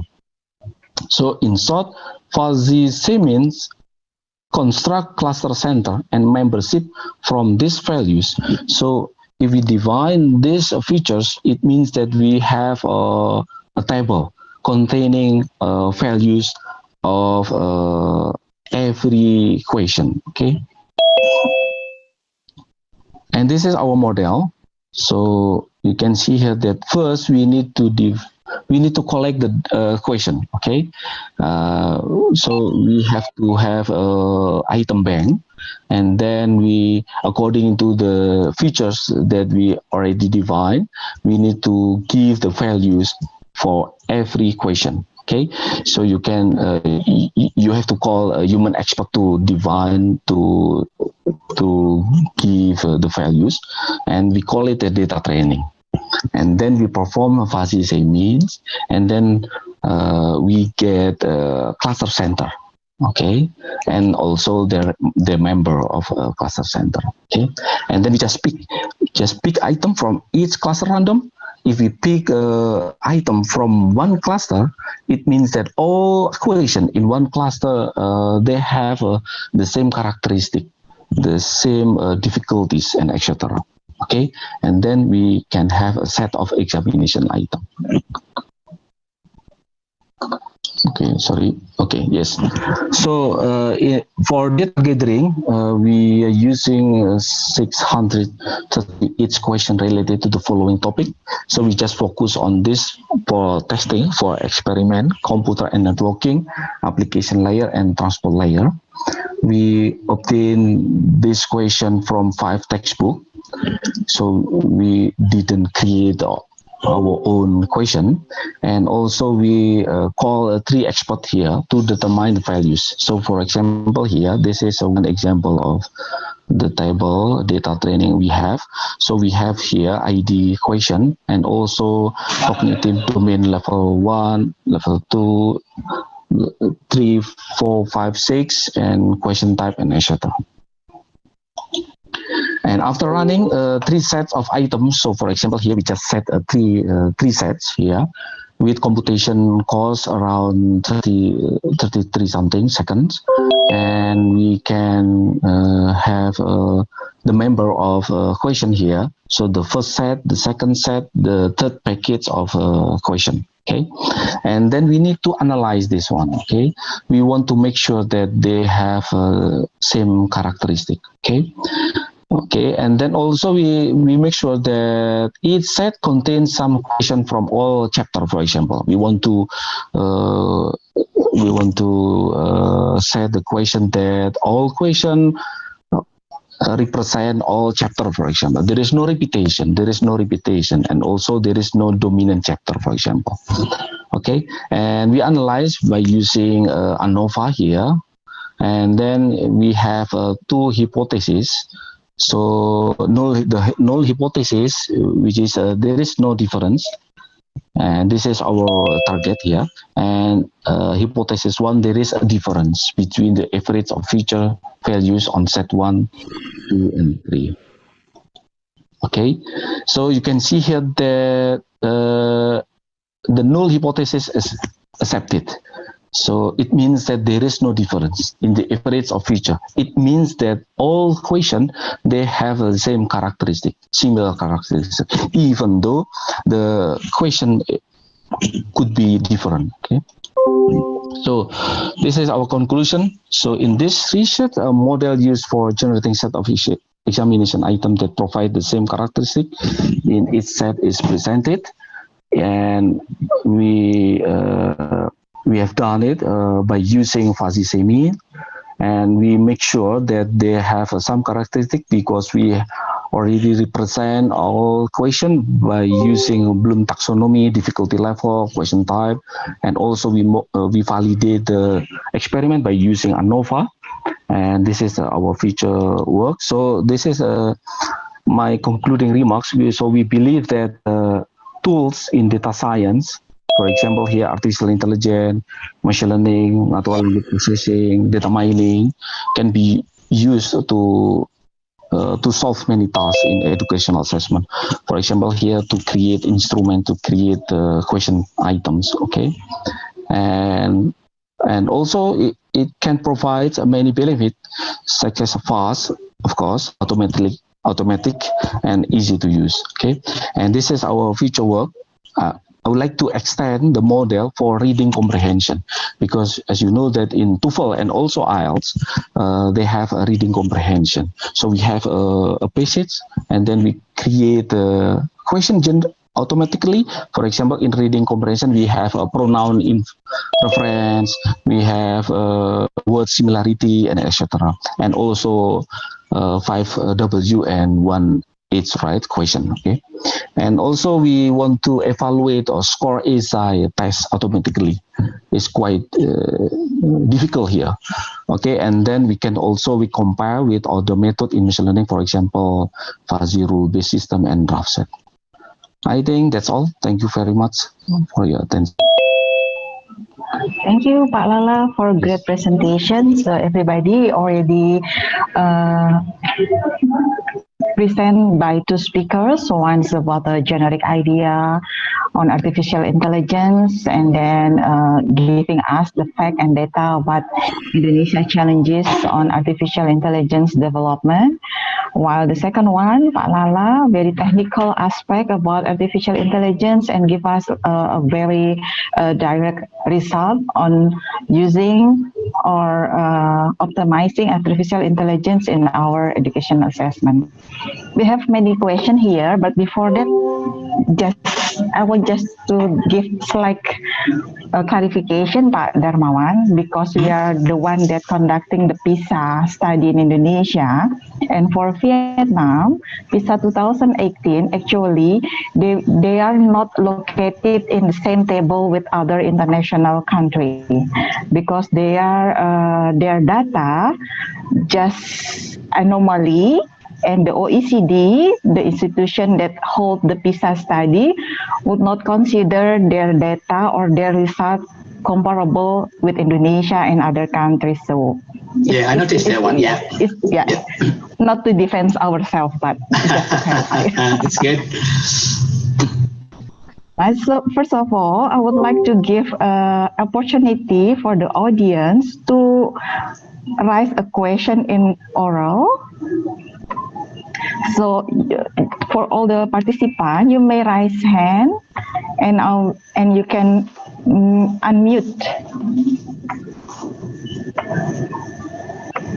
If anyone wants to ask a question personally by oral, then just raise hand and unmute the speaker.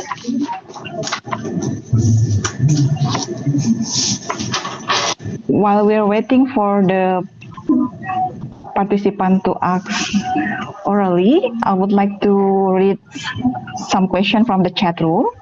The first question is from Muhammad Iman Hidayat. I think M is Muhammad, right? How can we implement the objective assessment system in pandemic condition using AI? Because teachers or lecturers cannot measure the true abilities and competence of their students due to being separated by distance. It is possible his or her parents who solve the problems, or his or her teacher or others than him herself. That's the first question. And then the second question from Sugeng Rianto, how to implement AI in the world of education effectively so that it is right, on target, and optimal. And the third question for the first round is, how can we use the AI to make teachers and students realize that education is about learning to use mind, not about killing it up with information? I think both Pak Darmawan and Pak Lala can have an insight and perspective on answering these three questions. So please take up the time. Darmawan first and then Pak Lala. Yeah. Okay.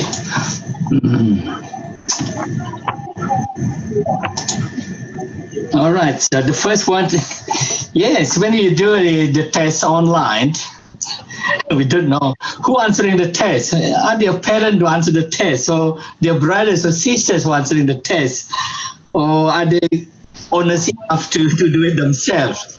Yes, this is quite a challenge there to know who actually doing the test. Now, if we try to look at this problem from the use of artificial intelligence there, just thinking of, can we create in the kind of a detective in our system there to see who really answering the question there? You can activate the videos, for example, to see who doing the test. Or if you have a system built in to detect the ability, probably a jump in ability can also flag a warning there. If, let's say, if student ability at this level, and you give a test and suddenly it's up there, oh, who answering this one? So that also can flag a bit of a warning to the teachers. But above all, yes, if the student want to cheat, they cheat. It's a bit hard. Yeah. Agree with you. Yeah. So the thing is that what need to be, so we need to educate all stakeholders, student, parent, the siblings, about the importance, even teachers themselves, about the importance of assessment. So, as we said, the notion of assessment for learning and assessment as learning is quite important. It's not just assessment of learning. So we probably get trapped into the notion that assessment is just used to measure student ability for judgment. So just as measurement of learning, to use that to indicate whether they can go to the next stage or not, to use that whether they can pass their national exam or not. So high stake kind of test. If we train them to realize the use of assessment actually to help them to improve their own learning. So assessment as learning, assessment for learning, and everybody realize that kind of purpose of assessment, then hopefully the honesty will be improved there. So yeah, it's a bit hard call on that one. So on the second question on how to decide a system that can be used effectively in this kind of situation. Probably we need to keep in mind that what we're creating is a tool. A tool is very much depend on, first, how we design it. How we design it properly. Even though the name is quite glamorous, the name is quite great, artificial intelligence. But if we design it not intelligent enough, it may not be good enough for us. It depends on how we design it. As you can hear from Pak Lala before, designing a system is so complicated things. A lot of things need to be taken care of. So once it depends on how we design it. Probably I can say you a picture just in front of my computer here. Have you seen this kind of cartoon? Not yet. For me, it's the first time. This one is a common cartoon that we usually use when we design a system, because we remember the slide that I saw before. So many stakeholders involved: the designer, the programmer, the donor, or the marketing, the one that sell the product, and so on and so forth. So let's say the customer actually want a simple swing like this. They just ties on the tree. But when you communicate it with the salesman, the marketer, the designer, they may have different ideas. You may end up with a different product. So the communication between you as a user and the designer need to be maintained. So that's why then it's very important as a user, we need to be involved in all stages of designing the product.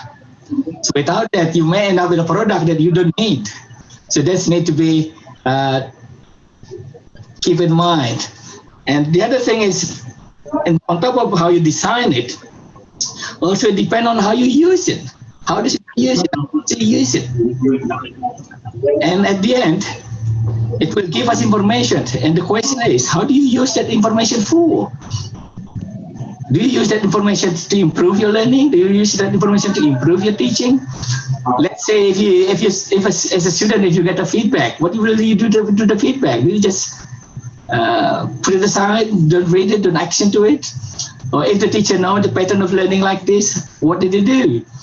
If nothing done, so can't the result won't be improved as well. So it depends on, remember it's a tool depends on how you design it, how you use it, and how you use the information that come out of it. All right. What is the last one? Learning of the mind. Okay, learning of the mind. Yes, it is important that as an educator now, we move away from the notion of creating a test that just testing a lower order thinking, right? Just remembering and all this. If you look at the Bloom taxonomy, we don't just want to focus on the lower order thinking. So remembering, understanding, probably just part of the lower order thinking. We need to move applying, analyzing, evaluating, creating. We need to aim for that one. Some people may argue that multiple choice tests only good for factual kind of questions. Low thinking. I will challenge that. Again, a test is a test. Item is an item. It just depends on how you design it. Okay, designing a good item is not easy. Can you design an item that challenges the student to think, to analyze the situation, give them a situation where they need to mathematicize the problem and then solve the problem. Don't just asking the factual thing. So creating a test item is not easy as well. So you need to move away from just aiming for low order thinking, ticking the box, just not using your mind to think. So that's what you mean by learning the mind. So creativity need to be enhanced as well. So I think if you look at the PISA test, they're more and more toward this kind of questions. They're more and more toward the high order thinking kind of questions rather than lower order thinking questions, I believe. So again, it's dependent on how you design your test item. It can be used to challenge students to a higher level, not just to at the lower end of the Bloom taxonomy. Probably that's all the three questions. Yeah, that's all three, Pak Darmawan. And I want Pak Lala to add, some. Okay. Yeah, for the first, for the third question. Okay. There is a worries about if we use the AI, then the teacher and student just full of information and just overwhelming with all the information. I think that's the things that needs to emphasize. Pak Lala. Okay, so so the first question, I believe that in chat room, how can we implement the objective as in pandemic? Okay, maybe someday we can implement AI in educational assessment or evaluation, but it's not. As I agree with Prof. Gusti Darmawan that it's not easy, because we need to know the domain expertise, taxonomy, Bloom taxonomy, etc. There are so many aspects in educational evaluation and assessment, and also we need to know about artificial intelligence, machine learning, data mining, and many concepts, big data, and etc. So we need to combine both concepts here. So quite difficult, but maybe someday, we can achieve that. And for example, for the last question in chat box, there is question: is there any possibility to combine the SAIAE type question, right, and subject matter into your research? I've already doing some research about how to create a SAIAE question. It's quite difficult because SAIAE, perhaps scoring and also create a question is quite difficult, because we need to know the semantic, the meaning of words. For example, in reading comprehension, there is pronoun reference, right? It refers to, or he refers to. So which he, which it. So there are so many sentences. There are so many, perhaps 3 or 4 paragraphs. So which one the correct one? So it's quite difficult because we need to know the meaning of the sentence. So I don't. Still working on it. Okay. Anyone to add, Pak Lala, for the question that how can we use the AI for not killing up the AI to make teacher and student realize it's about learning to use mind, not killing up with the information? Which one? Julian Adi is quite up. Okay. So what is the question? Call it up. Could you repeat that? So actually this is for Pak Gusti, but I think you can add more information and more answer about this. How can we use the AI to make teachers and students realize that education is about learning to use mind, not about filling it up with information? I don't know the the answer actually. It's quite difficult for me. It's all right. Yeah. Okay. It's not interesting, right? Not a technical detail. Okay. Yeah. If we have answer for everything, then the life is not interesting anymore. It's okay, Pak. I understand that. So actually, Budia. There's another question from Pak Asep, I believe there. Asep. Oh, yeah. I want to give opportunity for Budia to ask the question by orally. Budia, can you unmute yourself? And then don't worry if you ask in bahasa, it's okay. Yeah, bahasa Indonesia is fine. Bahasa Indonesia is fine. Pak Darmawan still understand bahasa. Thank you, Bu Wati. I'm sorry, I just can't speak Indonesia because my English is not good enough. I just read only. I can read only. Saya ingin bertanya pada Pak Lala. Tadi saya agak tertarik dengan penelitian Bapak.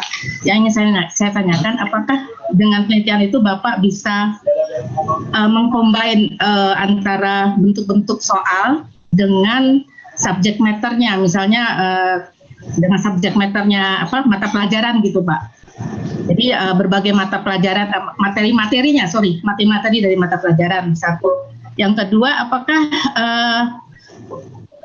dalam satu paket soal misalnya gitu, data itu satu paket soal ada bentuk soal, karena kita kan mengarah ke PISA ya bentuk soalnya. Jadi ada bentuk soal pilihan ganda kompleks, misalnya benar salah, menjodohkan, esai dan sebagainya. Nah, yang ketiga, apakah juga bisa diimplementasikan untuk mata pelajaran sains dan matematika begitu, Pak? Terima kasih. Baik. Boleh saya jawab bahasa Indonesia juga, Bu? Iya, silakan, lebih baik, lebih mengerti. Iya, memang pertanyaan beberapa diskusi memang ke arah begitu ya, pengen melakukan generalisasi begitu ya. Tapi dari pengalaman saya itu cukup rumit, Bu. Oleh karena itu sebenarnya membuat soal TOEFL itu sebenarnya satu langkah. Sebenarnya TOEFL itu berat, soalnya berat, tapi punya struktur yang konsisten ya, solid gitu. Solid. Jadi kalau misalnya di TOEFL itu ada grammar gitu, pertanyaan grammar, itu dia solid dari sisi kalimatnya sih berubah-ubah tentu saja, tetapi bentuk pertanyaannya itu tetap gitu, baku gitu. Begitu juga di reading comprehension structure gitu. Listening lebih susah lagi karena melibatkan suara gitu. Oleh karena itulah alasan saya di penelitian pertama di beberapa tahun yang terakhir ini, 2 tahun atau 3 tahun ini, saya lebih fokus ke TOEFL. Sedangkan kalau dihubungkan dengan subject matter gitu, misalnya biologi, wah apalagi kalau ditanya misalnya jelaskan definisi pasar begitu. Setiap dari 30 mahasiswa gitu akan bisa menjawab 30 yang berbeda dan semuanya benar gitu kan. Nah, itu berat sekali apalagi kalau esai gitu kan. Pilihan ganda juga begitu sebenarnya, karena membuat distraktor juga akan sulit gitu. Mungkin matematika, Pak Darmawan mungkin bisa menjelaskan itu. Matematika lebih stabil juga begitu dari sisi pertanyaannya gitu. Artinya ada constraint, ada scope yang dibatasi itu, apa itu istilahnya itu, zona apa itu istilahnya, zona problemnya itu dibatasi begitu. Tetapi kalau ekonomi yang umum itu luar biasa itu. Saya belum membayangkan itu. TOEFL, IELTS itu soalnya memang berat, berkualitas, tapi sebenarnya zonanya itu lebih ada constraint gitu. Ada batasan, dan itulah betul loncatan saya gitu untuk melihat performan dari atau bagaimana machine learning itu digunakan untuk evaluasi pendidikan gitu ya, pembelajaran. Itu mungkin Bu, tidak bisa menjawab secara to the point ya. Jadi maksudnya kalau matematika itu geometri semua begitu Pak ya, materinya itu apakah harus satu materi atau bisa beberapa materi, aljabar misalnya begitu Pak? Halo, ya sempat terputus tadi ya. Bagaimana Bu? Bisa diulang Bu? Jadi misalnya maksud saya materi itu dalam satu misalnya bahasa Inggris, tadi kan bahasa Inggris ya Bapak ya. Kalau misalnya dalam matematika gitu, jadi dalam materinya itu bisa geometri, aljabar itu bisa gabung gitu Pak ya. Ya itu tadi yang saya katakan. Ada beberapa yang subjek yang bisa kita buat dengan bantuan kecerdasan buatan, tapi ada yang bayang itu bagaimana cara mendesainnya, karena begitu luasnya itu kemungkinan jawabannya, kemungkinan distraktornya gitu. Tidak harus harus dibuat pedoman untuk jawabannya itu Pak ya, nanti dimasukkan ke dalam situ ya Pak ya. Iya betul. Oke. Kemudian tadi satu lagi maaf, tadi yang paket soal itu jadi masih memang harus pilihan ganda semua atau esai semua begitu Pak ya. Iya betul. Jadi memang tadi saya contohkan satu riset hanya untuk fokus ke filling in the blank gitu kan ya. Ada error. Oh iya. Jadi satu tipe, kita punya target roadmap-nya mungkin beberapa tahun ke depan kita bisa sedikit demi sedikit melengkapi begitu. Oke. Ya. Terima kasih Pak Lala. Terima kasih buat. Thank you Bu Dia. Thank you Pak Lala. And we have another participant that already raised hand. Rizal Aryadi, can you unmute yourself? Okay, Bu. The question is, please. I'm not sure. I think for both. So, our educational policy has always been based on the weakest assumption. So, we always been dragged down by excuses such as poor infrastructure, non-capable teachers, etc. Even our dapodik system is not even internet-based, not to mention our ujian nasional platform last time. So even I don't think cloud is not yet considered to answer elasticity requirement on the infrastructure. So implementing AI would still be a tremendous challenge in Indonesia. So the question is whether allowing those in more developed cities, only those in developed cities using AI-based testing, and let the least cities using more conservative method. Do you think it would be a good idea? I need more insight on how Australia, for example, overcomes such disparity, because I'm sure it has broad rural areas as well.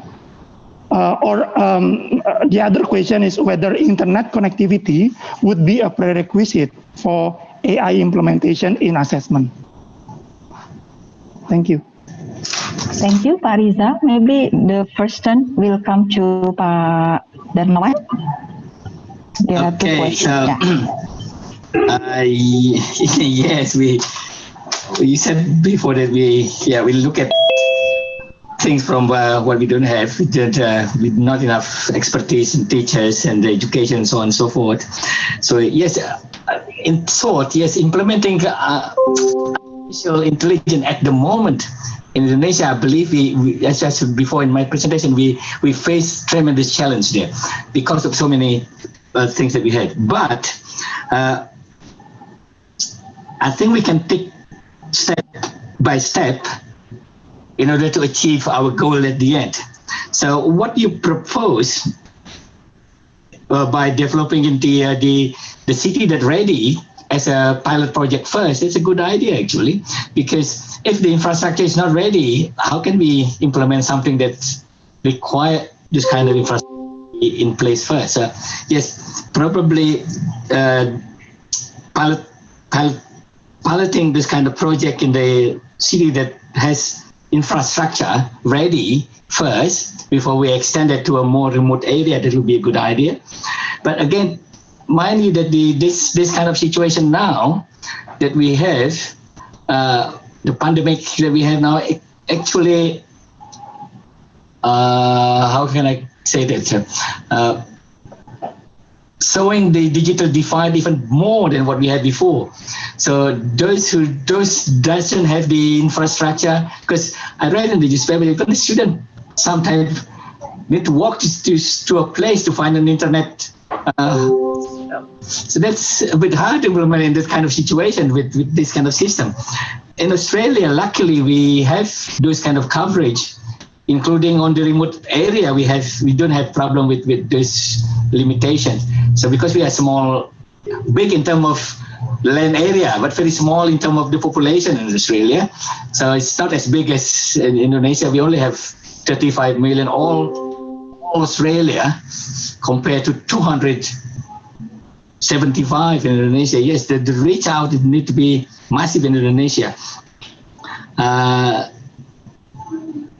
Yep. So piloting it with a small scale, that will be my advice. Not doing a full scale deployment at once, because it will take time to reach that stage, I think. Is that answer anything that you? Thank you. Okay, Pak Lala.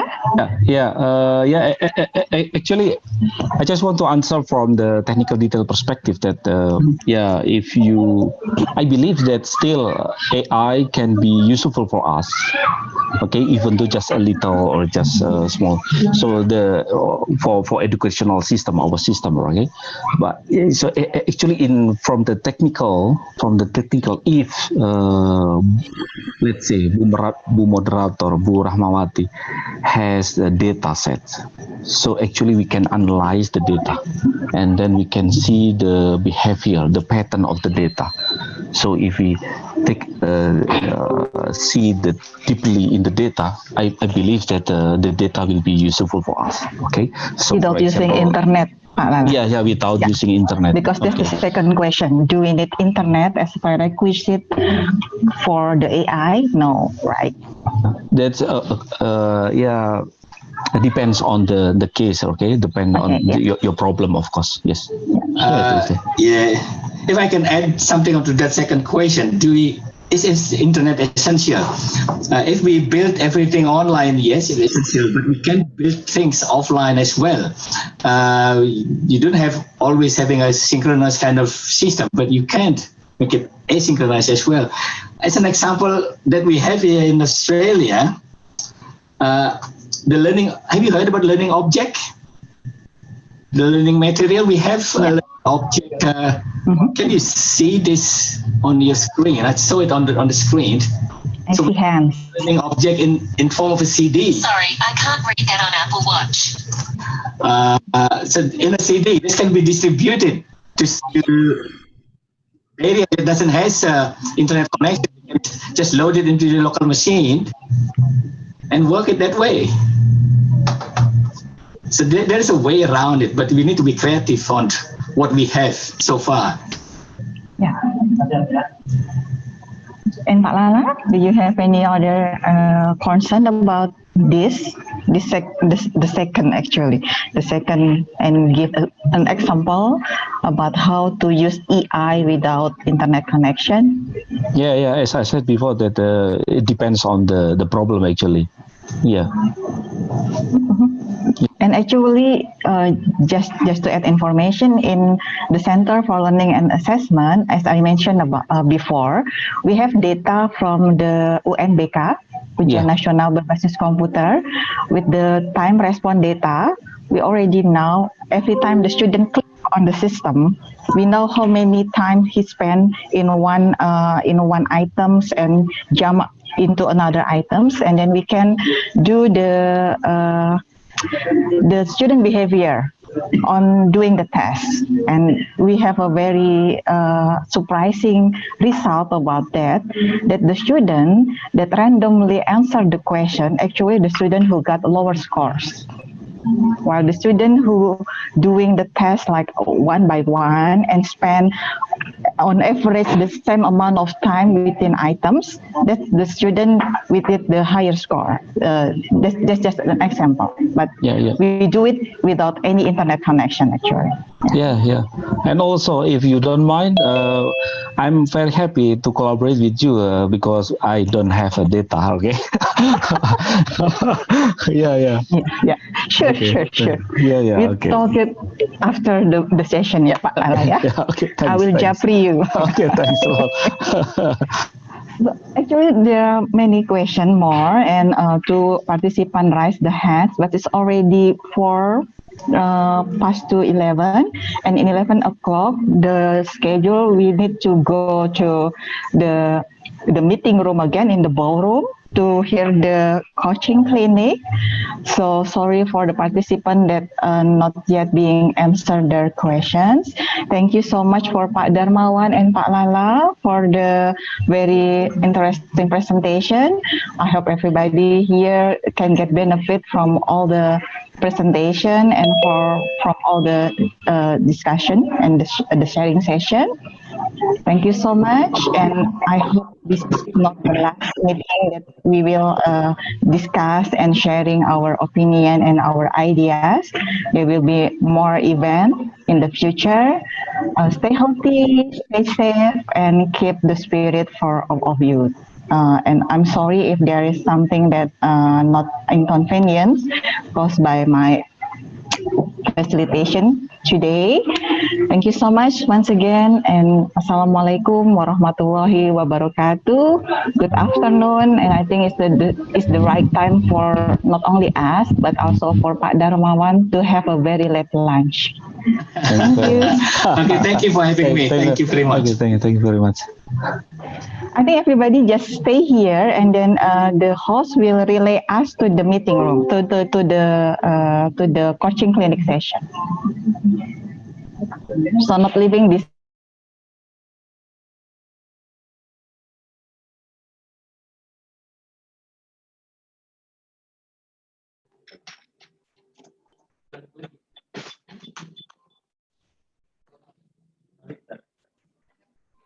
Jadi dia direktur rumah publikasi Indonesia dan dosen UI.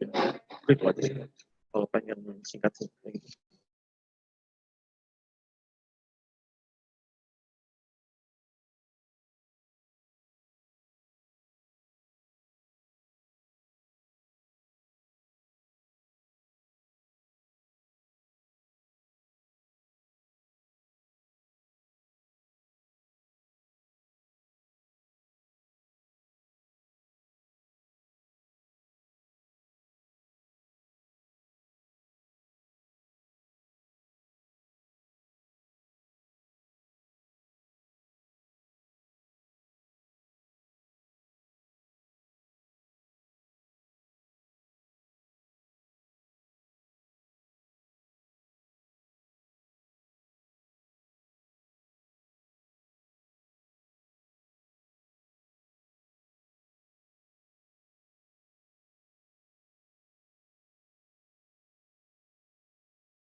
Hello.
Hello, ladies and gentlemen. We meet again in our next agenda, coaching clinic for the presenter.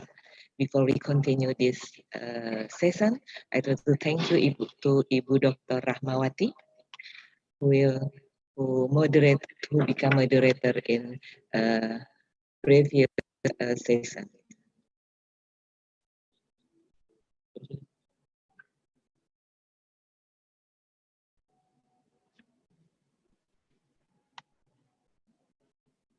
We are very honored to have with us here Bapak Cep Ubat Abdullah. Audience actually to be a presenter here is Professor Dr. Ade Gafar Abdullah MSE, but unfortunately he cannot join with us today. So we still have honorable speaker for this session. He is Bapak Cep Ubat Abdullah, a director of Indonesian Publishing House and also a lecturer from Universitas Pendidikan Indonesia. Without further ado, so I will give this occupation to Bapak Cep Ubat Abdullah to give his coaching for the presenter in this conference. Bapak Cep Ubat Abdullah, the time is yours.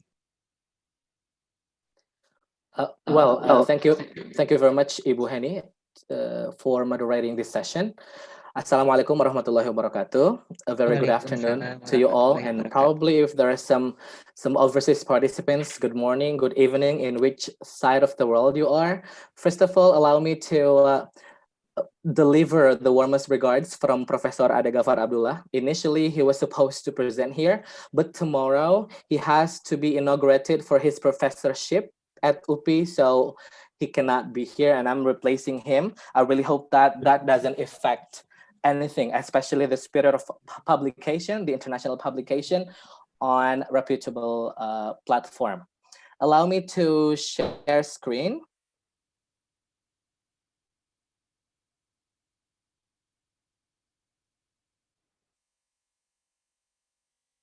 Yeah. Well, so this is the curriculum vitae of Professor Dr. Ade Gafar that is supposed to actually be talking right now. I'm not going to read all of them because it's too much, and you can browse all of them at Google. He's very famous there. And yeah, we're going to start with this, journal and proceedings editors. What you see, what you're looking at on your screen right now are some of the publications, either conference proceedings or journals that we from RPI or Rumah Publikasi Indonesia have collaborated with. Like for example, here we have Borderless Education as a challenge in the 5.0 society. This one is actually published by Routledge, Starcy Press. It is a group of Taylor and Francis, one of the top publishers in the world. And also we have some other titles like Indonesian Journal of Science and Technology, Ideas for the 21st Century, and so on and so forth. It means that we have been familiarized with the international publication, and this is what we're going to share today, because in Indonesia, whenever a participant joins a conference, they think and they present their papers and then they pay the registration fee. They think that those are all the requirements for publication, when it's actually not. Whether your papers will be published or not, it actually depends first on the quality of your paper, and then second on your hard work and willingness to actually revise the papers that have been reviewed by the International Reviewer Board. So here I'm going to highlight on how to actually make your papers meet the international publishable level, which is very rare to discuss. We're quite surprised regarding the importance of the publication. So to start with, I would like to share with you the publication cycle of the proceedings. So for example, if we have the conference, if we conduct the conference on November 2020, it means that the full paper submission is later than that. Well, there's actually two schemes to this. Sometimes The committee, they would like to have the proceedings published before the conference, but most of us, they want it after the conference. So if we choose the second scheme, it means that the full papers will be submitted after the conference. And then after that, all the submitted papers will go through a rigorous review process here. And then after the review process is finished, the papers will be sent back to the authors, and then they will be given a certain time to revise their papers. Either the authors revise their papers or not, those papers that will be submitted to the publisher. So it depends on you whether your papers will meet the requirements of the international publication or not. So whenever you receive a paper with a lot of reviews, it's better for you to actually follow the review and then adjust to what the reviewers suggest to you. And then after all the, for example, when it's in November, then the paper review process will take more or less a month. And then the revision is also taking a month. And then the next process is editing process. The editing process includes the layout, the metadata, because sometimes the publisher, when they wanted to publish our papers, it is not, final manuscripts are not the only documents that we need to send to them. There are metadata that consists of the author's information, the topics, table of contents, and also language editing is there, and also the table and figures editing, because sometimes when we take, like, for example, an image from Google, we forget to pay attention to the resolution, and it can be an issue to the reviewer because of the readability level. And also the table, for example, sometimes we put too many tables, or sometimes we put table without referring it in the text. Those kinds of processes will take place here in the editing process. After we finish with the editing process, and then we will submit it to the publisher, in which case in the ICEAP, if I'm not mistaken, the name of the conference will be submitted to Atlantis Press. It's based in France, in Paris. I myself, with Pak Ade and Bu Isma from Rumah Publikasi Indonesia, once visited their office in Paris. So our collaboration is quite good since then. And then after that, it's not finished. There's no guarantee that all the paper submitted to them will be all accepted, because there will be also a revision process. Some things are usually still asked for clarification, and then some things are still in need of change and revision. And then after that, when everything, like, usually it takes 2 months here, that's why we calculate that if it's submitted in March, so then the revision process will take place like around May, and then in June, it will be published online.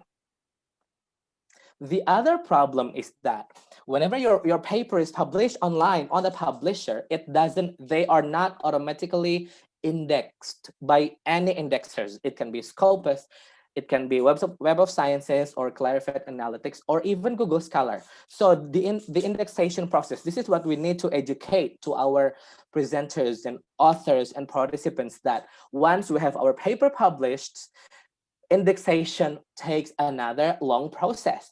And the one who submitted for the indexation process is not the committee, it is the publisher. So for example, if the committee, in this case, Kemendikbud, for example, submitted the paper to Atlantis Press, and then they have been through all the processes from the full paper submission to the online publication. The next step, that is the indexation submission, it will be done by the publisher, in this case, Atlantis Press.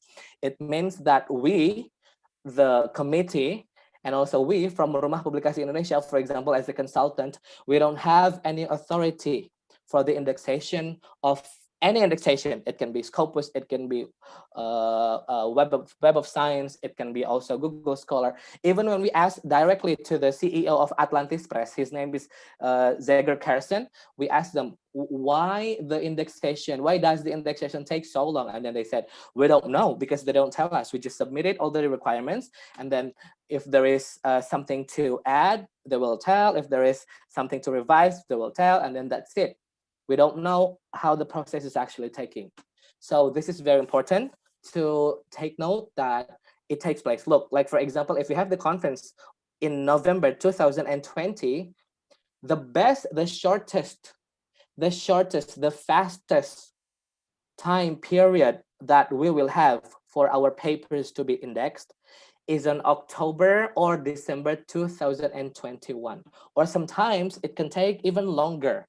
Like for example, we have one of the conferences conducted on Asian Educational Symposium.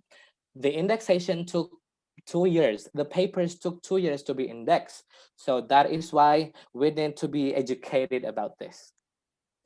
And now, as we all have known, and as probably the committee has informed you, that the proceedings are going to be published as volumes in proceeding series and are submitted to the relevant indexing database, including CPCI, CNKI, Google Scholar, etc. We also expect to include our series in Scopus soon. That is a statement from Atlantis Press. So Atlantis Press is the publication. So this is one of the example of the proceedings publication. Like for example, the title is Advances in Social Science, Education, and Humanities Resources. And the proceedings are open access. It means that everybody can access it freely, so that we hope there are certain fields on the other side of the world that will benefit from our study. That is actually the main purpose, right? Because the indexation, the online publication, the citation rate, those are actually like the second level of the objective of our publication. And now, what is actually a discussion, like a hot discussion in Indonesia, is this one: Scopus versus Web of Science. The thing is, we know that so far, the most the more prestigious outlet of indexation in our country is Scopus, right? We want everything to be indexed by Scopus. You want to be a professor, then you have to have a publication, an internal publication published by Scopus. You want to upgrade your level, you want to get promoted, for example, from lector kepala to lector kepala, then the choice is either you publish in Sinta 2 National Journal or in International Journal indexed by Scopus. But actually, in the global perspective, clarified analytics, or what we are familiar with, Web of Science, is considered more prestigious than Scopus. Like for example, if we see the number here, like for example, the published articles in Scopus in total is this one, and then the published articles index in clarified analytics or Web of Science is this one, and once only published in Scopus is around 15,000 out of 29,000, and this one is the papers indexed only in clarified analytics, and here in the middle is papers and manuscripts indexed by both. We can see that the list number that we can find is here. The papers or the manuscripts only indexed in clarified analytics. This means that the indexation selection is actually more selective. That is why when we visited some of the publishers, like for example, we've visited Taylor and Francis in Leiden, Netherlands, and then we also visited IOP Conference Publishing Conference Series in Bristol, United Kingdom, and also the one that I have already mentioned to you, Atlantis Press in Paris. They were surprised by the fact that why Indonesians and some of the Asian countries are very obsessed with Scopus when Web of Science is actually more prestigious. That is a phenomenon that we actually need to understand. Probably in the next 5 or 10 years, I don't know, Indonesia is getting also more focused on having the manuscripts indexed by Web of Science as well. But that is not a good news. It means that we have to be better in the publication, because as we see here on the yellow circle, that the number of indexed paper is here, indexed by clarified analytics is only 4,452. It means that it's very selective. On the other hand, here on the Scopus, we have more than 50% of the total number of the papers. So yeah, this is a very interesting phenomenon that we need to understand, in addition to the series of the publication process of the proceedings, of course. And now, let's discuss further the difference of journal paper and conference proceedings. Here, the definition is, for example, conference paper or proceedings. It is usually a short writing, and sometimes it consists of the most interesting parts of our study only. Whereas journal papers, it's usually a long scientific writing, and it contains more complex information, and sometimes it enables replication and comprehensive understanding of the whole idea of the results. Let's put it in a simpler way. Like, for example, I have a dissertation. I'm taking my PhD, for example, and then I'm writing my dissertation, and I have 3 research questions. I can actually publish a conference proceeding paper only based on the first research question of my dissertation.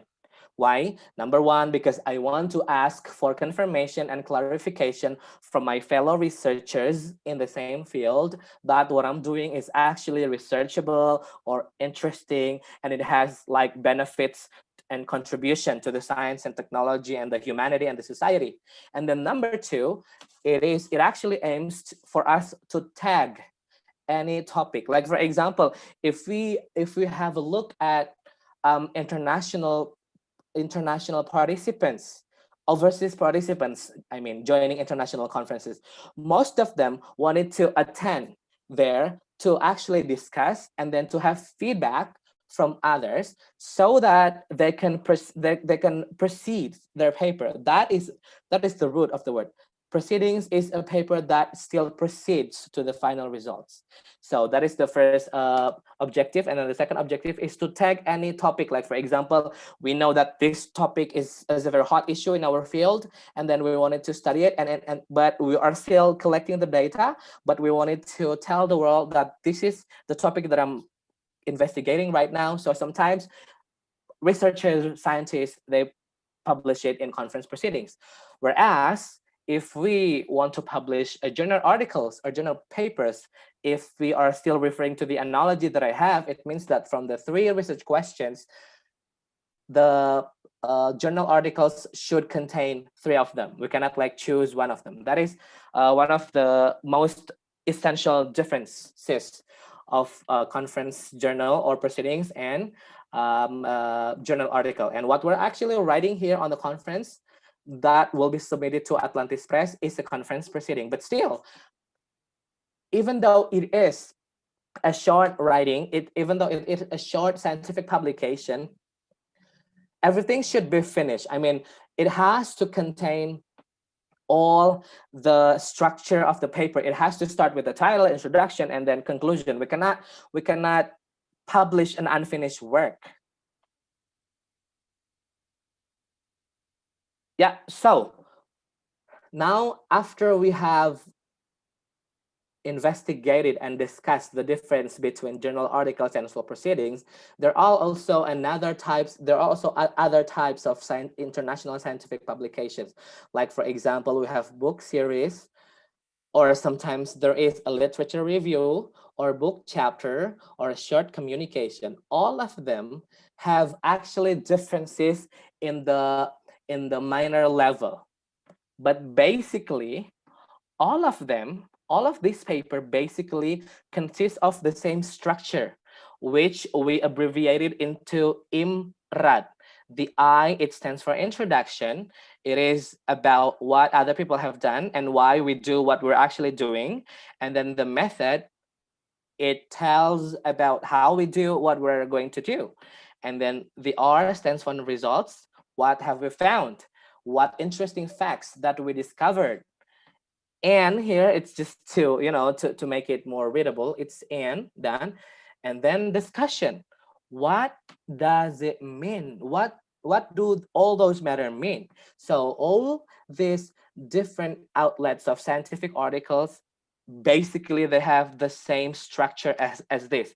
But sometimes some papers have explicit structure and some others it's more implicit. Like for example, if you want to take a look at the paper with explicit structure, it always starts with title. After title, there is introduction. Sometimes there is literature review and then method, results and discussion, conclusion. But then the more implicit structure papers or scientific articles, sometimes it goes with like title and then subtitles. So if the title is, for example, implementing ICT in high school, and then after that there is no introduction, sometimes it goes to sub chapter or subtitle. It goes something like the emergence of ICT in Asia and Indonesia. And then the second subtitle will be something like the differences of effectiveness in terms of implementation of technology in developing countries and developed countries, stuff like that. But actually, the body, the core is actually the same among these articles. Well, next, let's go part by part, because this is actually the most important session of the discussion.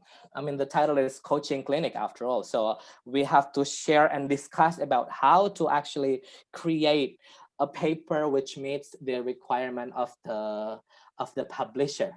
Well, I have to apologize that I'm speaking too fast due to the limitation of time. I have like, okay, 30 more minutes. Well, number one, we're going to start with the title. There is actually like a shift in making a title in the international publication. Years ago, when we were required to make a title for our publication, the structure is like very rigid. Like there has to be some words like the effect, correlation, and then to improve, to enhance, and then all the variables that we discussed should be written on the title. But now, no. The first one that we need to consider when we make a title is that we have to make it as concise as possible. That's number one. And then number two, it has to be eye-catching. Sometimes when we take a look at international publications in good platforms, sometimes the titles don't look like a research article at all. It sounds more like a magazine title or like a headline in the newspapers. And sometimes they are very provocative, they are very mysterious, so that readers are interested in reading further. And also, it is not suggested that authors write research-related titles, just like what I told you earlier, like the effect of A to improve B, the effect of A towards B through the treatment C to improve D, the correlational effect between variable A and variable B. It's no longer a trend making those kind of titles. So for example, let's take a look. This is an example of a title which is not very effective. Pengembangan alat penilaian kinerja pada pembelajaran sains berbasis fuzzy grading system untuk memperoleh penilaian yang otentik dan adil bagi siswa. This kind of title, number one, is very redundant. There is a lot of repetitions, and then also it's not effective because it's too boring. So some of the revision, it can be like this: penilaian kinerja pada pengembangan sains berbasis fuzzy grading system. Because when we say that it's penilaian berbasis fuzzy grading system, it means that everybody knows that it has to be related to a development of a grading tool, like for example. So we have to grab the main topic and then put it on an effective title, just like this. Or, for example, or sometimes right now the titles, as I told you earlier, are more provocative. Like for example, once I found a title on a tourism article, it's entitled a journal on a tourism article. It's entitled like this: halal tourism. Is it really halal? And then question mark. Previously, when we discussed the making of the titles on an international publication, I think our teachers, our supervisors would think that that kind of title is not scientific. But it's no longer a trend, I told you. So sometimes we need to make a more eye-catching and effective title like that. And the rule making us to create title on phrases also is no longer a trend, because sometimes we can make it on sentences like question mark or sometimes affirmative. So we can actually do those things. Number two, let's talk about authorship. It is about the name and affiliation, because after the title, another important part is this one, the authorship. It contains of names of the authors, and then also affiliation, and then also address, and then also correspondence author. The first thing that we need to discuss here is, number one, in international publication, there are only two types of authors. Number one, single author.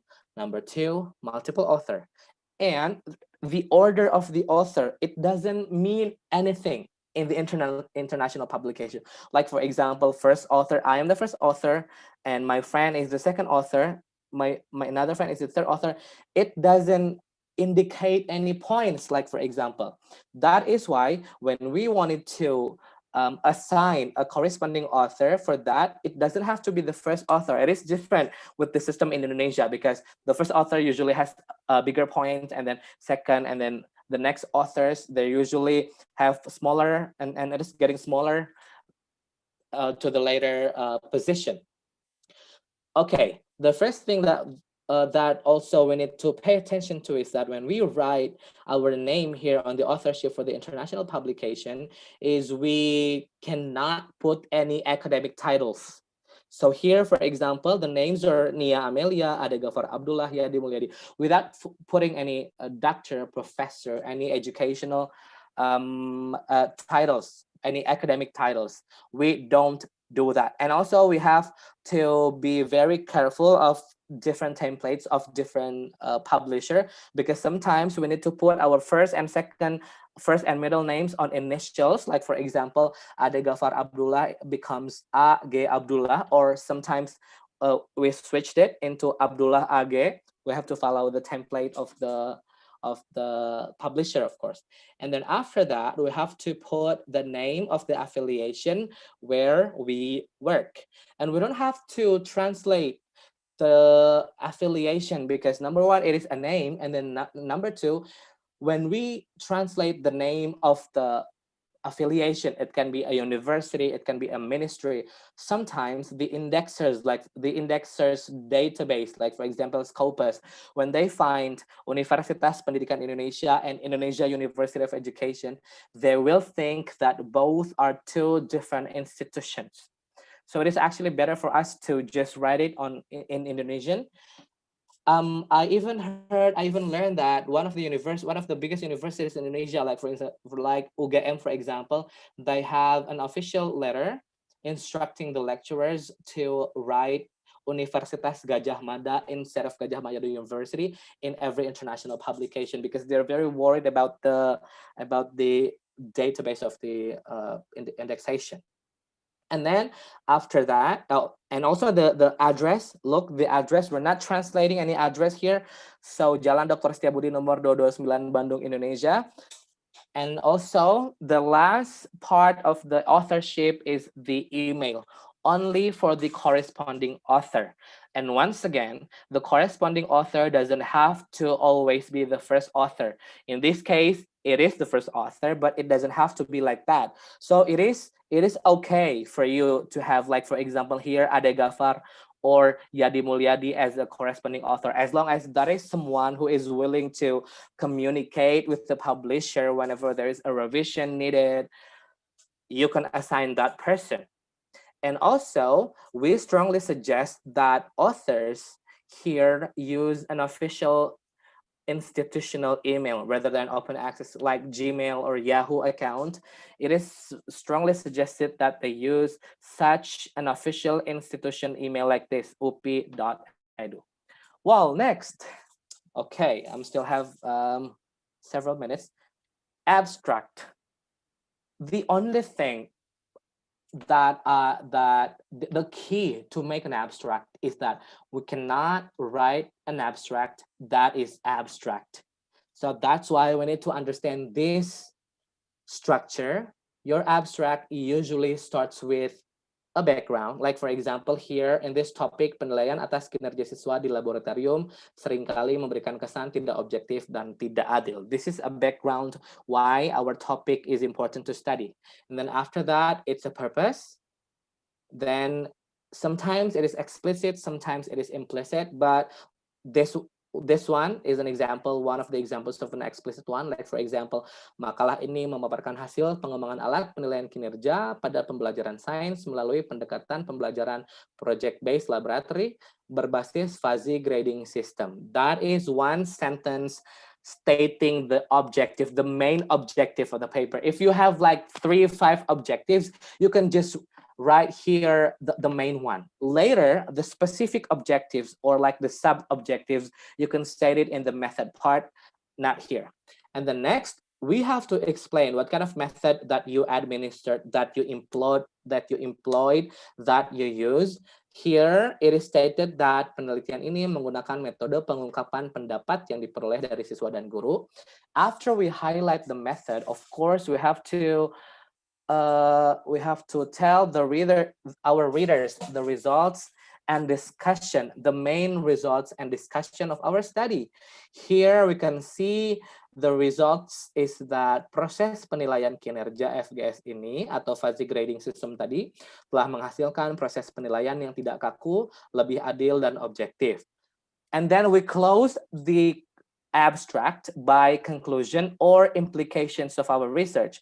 Here, we imply something like, for example, unsur subjektivitas dalam penilaian kinerja dapat dihindari oleh guru karena keputusan akhir dapat ditentukan melalui proses difazifikasi yang sepenuhnya diputuskan oleh sistem perangkat lunak. Okay, what is happening? What is frequently found in the conclusion part in the abstract of our papers is that we repeat what we have found. Like for example, we compare students from urban areas to rural areas in terms of their reading habit, for example. And then after that, we found the result, 50% is female, 60% is dominated by female, 40% is dominated by male. And then in the conclusion, what we do is just we repeat the same thing that we actually have discussed in the results. In the conclusion, we usually state something like this. It can be concluded that 60% of reading habit is dominated by female and 40% is dominated by male. No, we have to actually state what is actually implied, what can be inferred. Like for example, we can sound it like this. It turns out that gender is one of the influential factors in reading habit, so that it is more citable and also it is more implication and interpretation of the results rather than just repetition of the results that we put on the conclusion. So that is how we make an effective conclusion.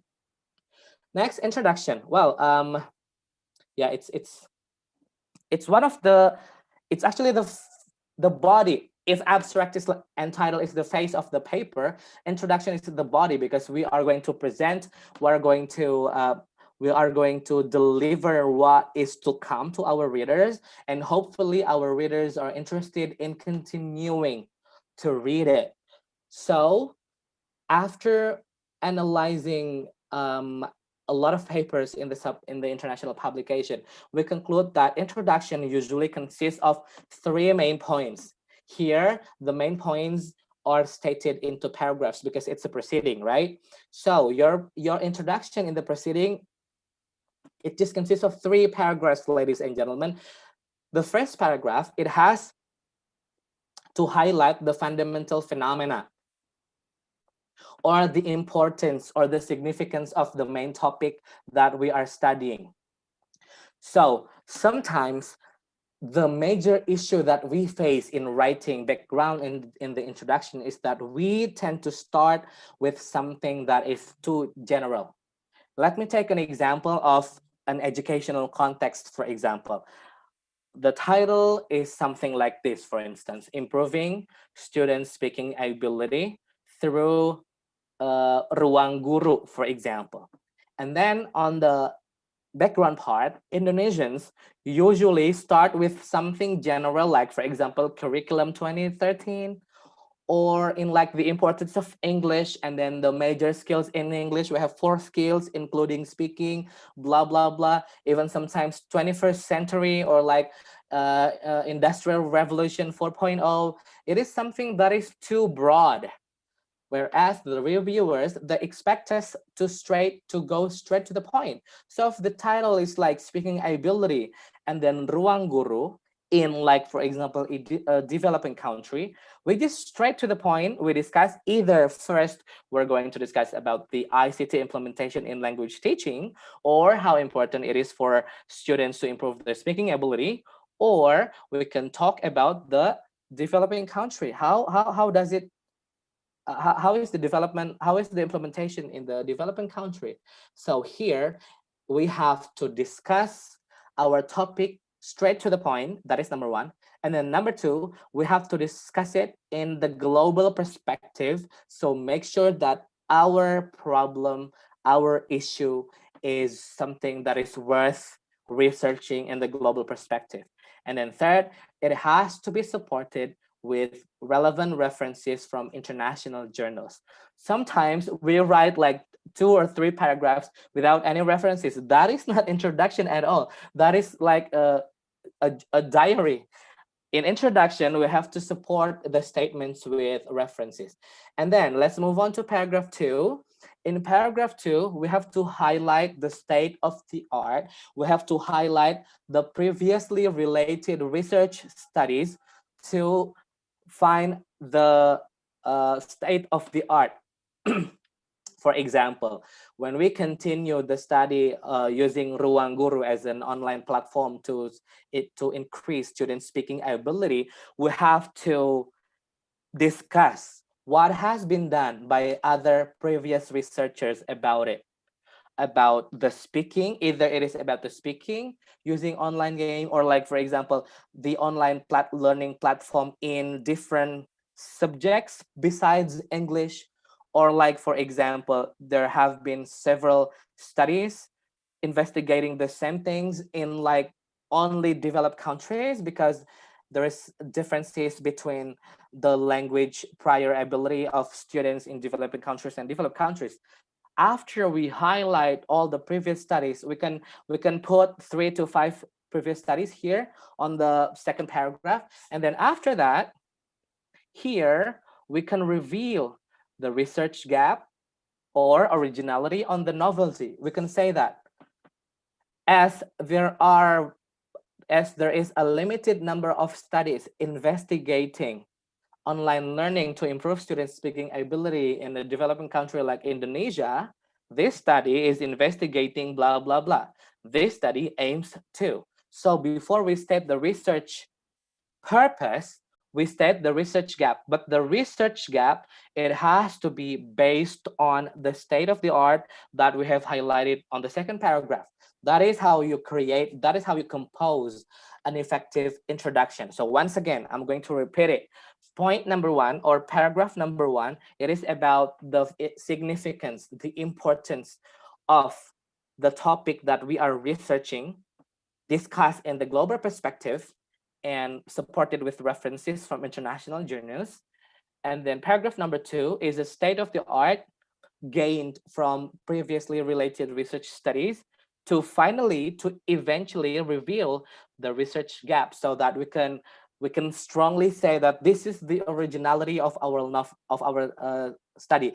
This is the novelty of our study. This is what we cannot find. This is what we cannot find, in the previous studies. So that's why our study is worth researching. And then next, this is, I've already discussed this. An example. Oh, this is the same thing, but this is an example. An example of the first paragraph about the fundamental phenomena of the topic. For example, penilaian kinerja siswa adalah proses dalam menentukan tingkat kinerja untuk setiap siswa terkait dengan tujuan pendidikan. And then we put references. Proses penilaian untuk siswa, we continue. Why is it important to study? Look, in one paragraph, in one paragraph about fundamental phenomena, we find 1, 2, 3, and 4 references only in one paragraph to support. This is to demonstrate that we as the authors have done our homework to do a research, a previous study, relevant references to our research. And then after that,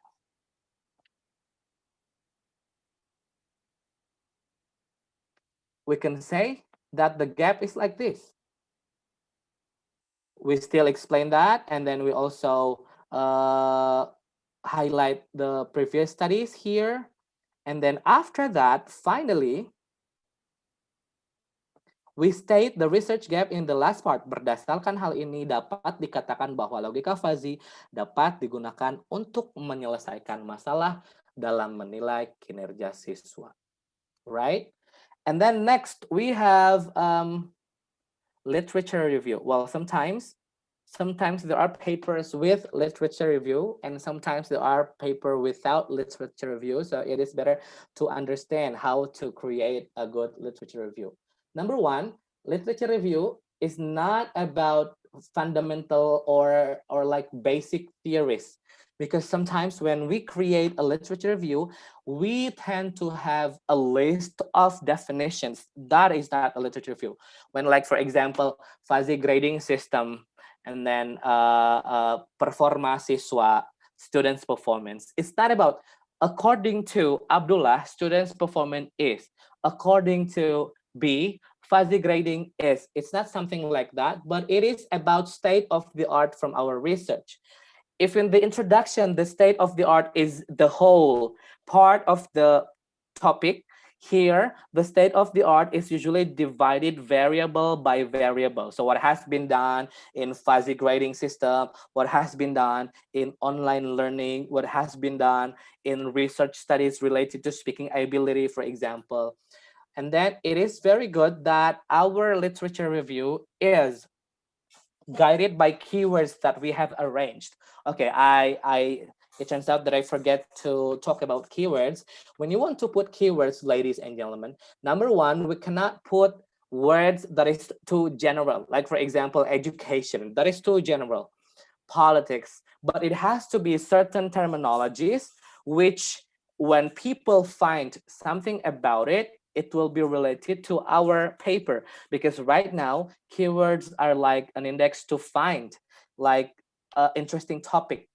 So make sure that when you put keywords, it is certain term. It can be one keyword, it can be more than one word, it can be like a certain terminologies, more than one words, so that people will can easily find topic about it.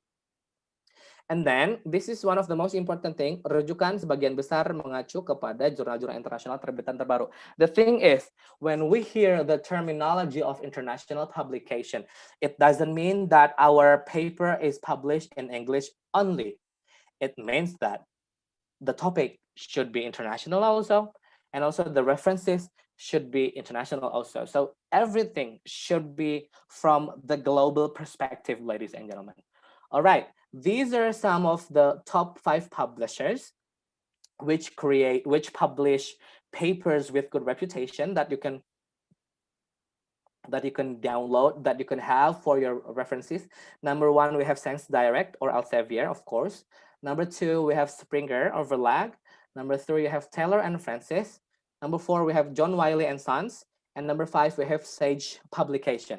The thing about literature review is that sometimes the more we read publications from these top 5 publishers, for example, or for other publishers that are very good with good reputation, the more curious we are to find out things that have not been studied in our field. Like, for instance, the simpler explanation would be something like this. Usually, when we want to choose a topic of research, we usually come up with something out of a discussion with friends, or like something that we see in our surroundings, which might have already been discussed a long time ago by others. But if we have a look at the development, the earliest publication in the international journals, for example. When we want to find a topic, the originality and novelty and the research gap that we are going to have is more likely to be good in the global perspective. We are going to have better topics, better titles, instead of just discussing with our friends and colleagues. So that is the benefit, one of the benefits of reading, of taking your references from these top 5 publishers, ladies and gentlemen. This is an example. I'm not going to read it because my time is very limited. And then next, yeah, but look, it is not about definitions or like theoretical frameworks or of the variables. It's more like what has been studied in the related, what has been studied in students' performance assessments, what has been studied in fuzzy logic, and what has been studied in student performance assessment using fuzzy logic. Well, let's move on to the next part of our paper, which is the methods.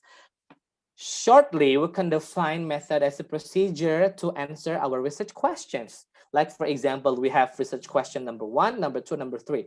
Research question number 1, like, for example, the question is, how is the students' performance in vocational high schools in Indonesia, for example? And then we have to think about how to answer that question using certain procedure of data collection, data analysis, using certain instruments, choosing the right participants, the right research sites, and so on and so forth. And this goes the same in each research question. In the research question number 2, in, like, for example, what is the effectiveness of a fuzzy grading system? What does the fuzzy grading system say about students' performance? And then we have to think about how to answer that question using a certain instruments. And also the next research question, the next research question, and the next research question. Well, there is a good quote about a method. If you follow my recipe, then you will get my results. So we can actually relate this method into cooking recipe.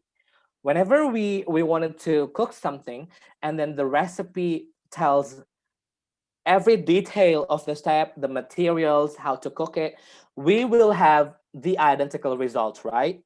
We have to apply this thing when we write our method. So, for example, when we wanted to explain what kind of research design what kind of research designs that we use, then we tell it elaborately, and then what kind of procedure, and then who are the informants in the qualitative, and who are the respondents, for example, in the quantitative, and why are they chosen, and what is their demographic information, and then is the research ethics fulfilled? Because sometimes when we studied, like in Indonesia and maybe in other developing countries, research ethics are not really taken into consideration. Maybe only those coming from medical field who pay attention to this. Whereas, like, for example, in European countries, when we want to study students and the students are underage, for example, we have, number one, we have to distribute consent form that they are agreed to participate, and then also there are research ethics that we need to submit to the reviewer boards, institutional review boards, stuff like that. And also how you collect the data after we explain the design, who we are studying, what we are studying, what about the research ethics, and also how we collect the data. What instrument do we use? Do we use like test, statistical computations? Then explain. Do we administer interview? Then explain. Who is the interviewer? What is the qualification of the interviewer? Who are the interviewees? Why are they the interviewers? How many interviews you administer to each participant? How long does it take in each interview? In what language does the interview take place? And then what kind of interview technique? Is it structured, unstructured, semi-structured? Is it videotape? Is it recorded? Is it transcribed? It has to be elaborated in details. Everything in method has to be elaborated in details. And then after that, how you analyze the data. So the thing about method is that it's no longer explaining each definition of the method. What we usually did is like this. Penelitian ini menggunakan pendekatan kualitatif. And then we refer, menurut A, kualitatif adalah it's not like that. Remember, whenever we write a scientific publication, our audience are also academics. It means that they understand those definitions and everything. So what we have to do is we explain what we did on the research elaborately. Next, like here, for example, research question number 1, which one do you use? Research question number 2, explain about this. Research question number 3, explain about this. Do you use quantitative or qualitative? It's up to you. Well, this is an example of, this is an example. For example, there is a good paper, Female Tourism Entrepreneurs in Bali, Indonesia. So this study investigates how females role in restaurants, in small restaurants in Bali. Research question number 1, bagaimana keputusan strategis pengusaha perempuan pariwisata di Bali. Research question number 2, adakah motivasi meningkatkan harga diri kaum perempuan? And then research question number 3, for example, bagaimana para pengusaha perempuan pariwisata di Bali melakukan inovasi dan komunikasi pemasarannya. In this study, all the 3 questions were answered through in-depth interview. So 3 questions can actually be answered using 1 instrument only. But the interview, okay, sometimes the simple topic can be a grand research because of the method. Here, the interview, it took place in 6 months, ladies and gentlemen. So the researchers stayed, maybe it's, there is a hidden agenda too. Maybe the authors actually wanted to have vacation in Bali, but they wanted to do it while researching so that some of the time can be actually saved for that. And some of the money can be efficiently saved too. So they interviewed all the female restaurant owners in 6 months. Can we imagine? We in Indonesia, usually when we interview someone, it lasted for like 3 times and then that's it. Here, they interviewed the participants in 6 months, ladies and gentlemen. So this is the example of the paper. It is published in Journal of Hospitality and Tourism Management, Elsevier. It's Q1. It means that the quality is very good. And okay, this is still about the method. And now next, let's talk about the results and discussion. Ibu Henny, how much longer do I have? Around 15 minutes. Okay. I got it. Well, so in presenting results and discussion, if, for example, you have tables and figures, number 1, you have to make sure that your tables and figures are presented clearly. If you have some figures taken from Google, make sure that you have the better resolution. That's number 1. Number 2, make sure that all the captions and all the contents, either in the table or in the figures, are already explained in English, because I often found papers with tables and figures that are still written in Indonesian language. And it is not really easy sometimes to edit the figures and then change it from Indonesian to English. And then number 2, we have to make sure that all the tables and the figures are presented, are referred in the text. For instance, we make a table. Table 1, for example, demographic information about the informants. And then we put number, name, gender, academic or educational background, professional background, and so on and so forth. After we put the table, or before we put the table, we have to make sure that we are presenting them table 1. Like we have to tell them what is going to be presented in table 1, but we have to be careful to not repeat the same information in the text and in the table. So in the table, it has to be first either the interpretation of the table, or number 2, it is like a bridging to show you if the information is already complete in the table. It is like the bridging information to finally present the table. And then next, the results should be in accordance with the purpose or the research questions. Sometimes it is very possible in the middle of data collection that we find something beyond our research questions. The thing is, if you want to add that, make sure that we edit the research questions too. What we frequently found is that sometimes, for example, the focus, the objective of the research questions of the papers are only 2. But then in the results, because there are so many things beyond the results that the authors found, they added several things. It makes it blurry. The focus is blurry. So it is not good too. And then next, the citation should be clear too. So we have to understand which referencing style that we use. Either it is like, for example, APA, Harvard, using last name and then the year, or it is the numbered citation, like Vancouver, IEEE, and stuff like that. So we have to be sure about it. And then what we are usually missing too in this part is about the discussion. There are a lot of papers having good results. The results are very comprehensive. The tables are very well established. The figures have good resolutions, and the calculation is good, and also the description. But sometimes the authors, they forget to synthesize the results with references and also their original thoughts. And whereas the discussion is actually a stage for the authors to show their ability, their qualification to show. It's a showcase. It's a showcase of their understanding between the results that they found on the study, the references that exist and relevant to the results, and also their synthesis. That is, those 3 things have to be contained in the results and discussion part. So in presenting the result, there are several options. Like, for example, number 1, we can present it based on the most important first result. For example, we have 3 research question, number 1, number 2, and then number 3.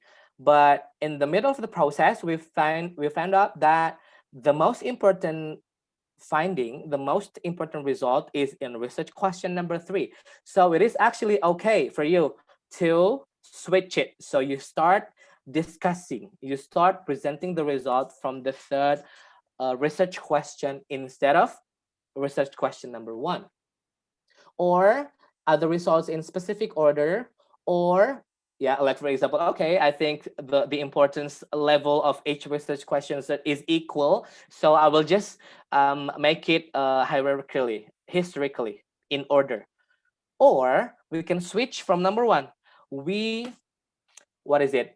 present it from the least important place because we wanted to save the best for the last. For example, we found that, okay, the most important result is actually from number 1, so I will put it in the end. So I will start with the least important first so that I can discuss it more comprehensively in the last part.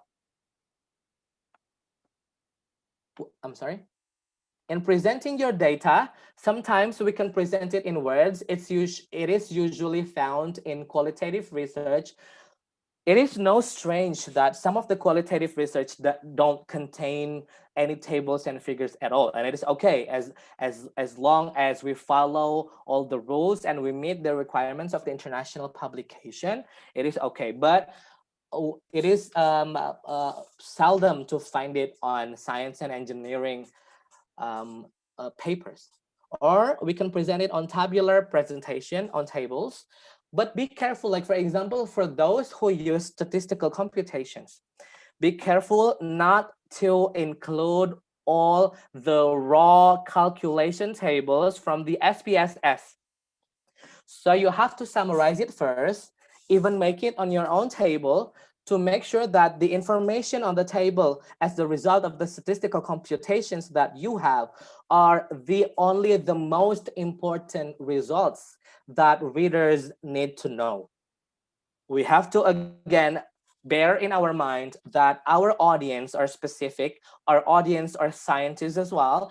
So we don't need to tell them that our data are normally distributed. We don't even need to tell them this is the average, this is the mean, this is the deviation standard, this is the variance. No, just go straight to the point and then summarize all the tables. You don't have to put it together. or like formulation. Sometimes in the papers involving statistical computations, they even write formulation that are very common. So don't do that. And then the last data presentation is in the form of graphical presentation, in graphs, in figures. The figures, you can actually make it on your own. And I think it's better for you to make the figures on your own. You make it from Microsoft Excel or from PowerPoint. It's easier than those sophisticated applications for graphic design. Well, that is the types of the data presentation and of the results. And now the how to. Number one, you have to present the main results shortly and objectively. And it has to be logical. And if needed, you use text and illustrations. The illustration, I told you before, it can be in figures or tables. And then number two, we have to do interpretation, a careful interpretation about the data that you have presented. And then number three, we have to explain based on the order of the tables and the figures that you have already presented to see the sequential order. So whenever we want to put certain tables and figures, we have to also think about the chronological or sequential order. So we cannot put it just randomly. Okay, and in this, and also it's the same, pemaparan boleh menggambarkan karakteristik, terlepas dari kompleksitas analisis, hasil tetap harus ditulis secara sederhana dan mudah dipahami pembaca. The thing is, sometimes our language, our explanation of the results are too technical, and that is not a good paper. A good paper can simplify complicated things. So we have to make sure that even though the results are too technical, even though the results are so complicated, we have to present them in a simple way. And we cannot be redundant. We cannot bother to be redundant because sometimes, yeah, we repeat the same thing. Like for example, the easiest way to show redundancy is when we put a result of a certain statistical computation. For example, we implemented a t-test on our paper, and then there is the score of the t-test. There is this score of the significance level of the alpha level, and there is also the hypothesis, rejection or acceptance. And then on the text, we'll repeat the same thing. As it is found, the score of the t-test is with the level of significance at. We cannot do that because it's redundancy. And dangerously, when we do a lot of redundancy, because our publication is online, so the similarity index, when it is checked, it's going to be high. It's going to be a lot. Now let's talk further about discussions. It has to be the statement of the main results, as I told you before. And sometimes there is unexpected results, as I told you earlier, that sometimes when we collect the data, some of the results might be surprising. And this is very important. Number three, comparison with the literature. We have to relate the results to the relevant literature. And then explanations of the results. This is the original thoughts of the authors. And also limitations of methodology. We cannot be too confident when we research something. We cannot say that this is the best research in the field of educational assessment and evaluation. We cannot say that. We have to state the limitations in the methodology and the results, and also generalizability. How can the results be generalized? It depends. If it is quantitative, usually the main objective is to have the results being generalized, right? But if it is qualitative, it's usually not. And also conclusion. Well, this is still the same thing about the discussion. I'm running out of time, I know. Wait. Yeah, and now let's jump to conclusion. When we talk about conclusion, as I told you before, it is not a summary of the result. It is not a repetition of the result. It is a synthesis of the research results. It's more of implication and inference. We can make generalization, but we have to be careful of that. We cannot be too confident once again. And we can state the implication of the study on the conclusion. And last but not least, in the conclusion part, because this is a conference proceedings, our conclusion is written in a narrative way in one paragraph. The tendency of Indonesian authors in writing the conclusion is that they make like pointers. ladies and gentlemen, reviewers usually expect pointers if that is a sequential order that you cannot put it in random. So everything, like for example, method, introduction, results, including conclusion, if that is not a sequential order, it is better for you to write it in a narrative way. So in the conclusion, if you have like 5 points of conclusion, write it in a narrative way, just in one paragraph. And when you have recommendations or suggestions too, you write it there on the conclusion part too. Like for example, this is one of the examples of the conclusion. Why Pak Ade Ghaffar, Professor Ade Ghaffar chose this? Because it has been published in an international journal. So it is approved by the reviewers. For example, proses penilaian kinerja pada pembelajaran sains setelah dengan pendekatan pembelajaran berbasis lab tadi dengan menggunakan fuzzy grade system telah menghasilkan proses penilaian tidak kaku, lebih adil dan objektif. So it's no longer saying something like telah terbukti bahwa FGD efektif meningkatkan bla bla bla pembelajaran berbasis lab. It is, I mean, the core message is actually the same, but the way you write it is different. It is writing something like tidak kaku, lebih adil dan objektif. Unsur subjektivitas dalam penilaian proses kinerja dapat dihindari oleh dosen karena keputusan akhir dapat ditentukan melalui proses verifikasi. It's not like it is objective, it is subjective, not something like that. And then it ends up with penggunaan perangkat lunak MATLAB sebagai alat bantu penilaian memberikan visualisasi dan gambaran yang konkret bagi dosen dalam melakukan penilaian kerja. Rather than saying that MATLAB is effective in improving students' visualization and description, for example, we can say something like this, that MATLAB is a good instructional tool in learning to give good visualization and description and concrete description for lecturers to do that. Well, before we close, there's one more thing that we need to discuss, references. Number one, the citations on your body of text should be synchronized with the references or daftar pustaka of your paper to make it easier and more effective. You can actually use referencing managers like Mendeley or Zotero or EndNote. And also 80%, because this is, again, because the outlet that you're going to publish is international publication, so at least 80% of the references should be international journals. And then number three, they have to be primary resources. We can no longer do something like this. According to Abdullah in Arifin, for example, that is like the secondhand citations. We cannot do that anymore because now everything is there online. We can actually pursue that secondhand citation that we wanted to cite. So use the primary resources. And the number of references, at least 30 references. Yeah, this is for journal, but maybe for proceedings, it can be half. It can be 15 at least. But out of 15, 80% of them should be international journal. Oh, apparently I forget one more thing after references. It is acknowledgement. Acknowledgement is actually given to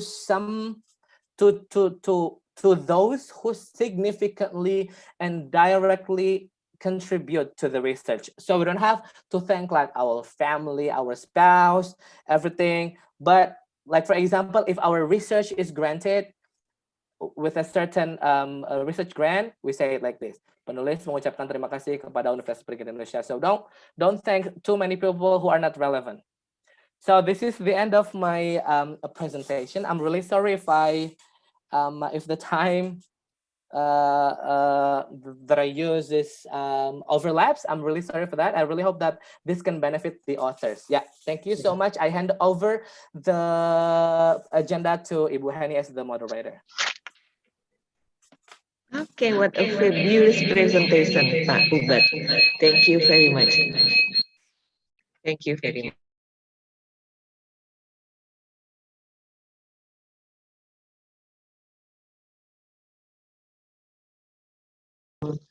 Rumah produksi.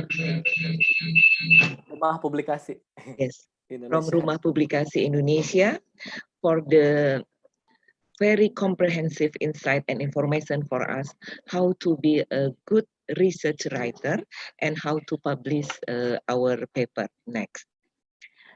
Ladies and gentlemen, because we are very sorry because we have a limited time, so we cannot open the QA session. But if anybody of you, if anyone want to who have something to ask, please you can write in the chat room below, and we will collect the question. Is that right, Pak Ubat? And then Yes. send to our presenter.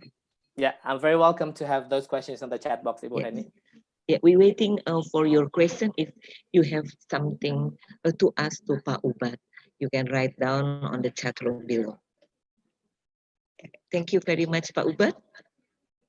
You are very welcome. Thank you for having me. You're welcome.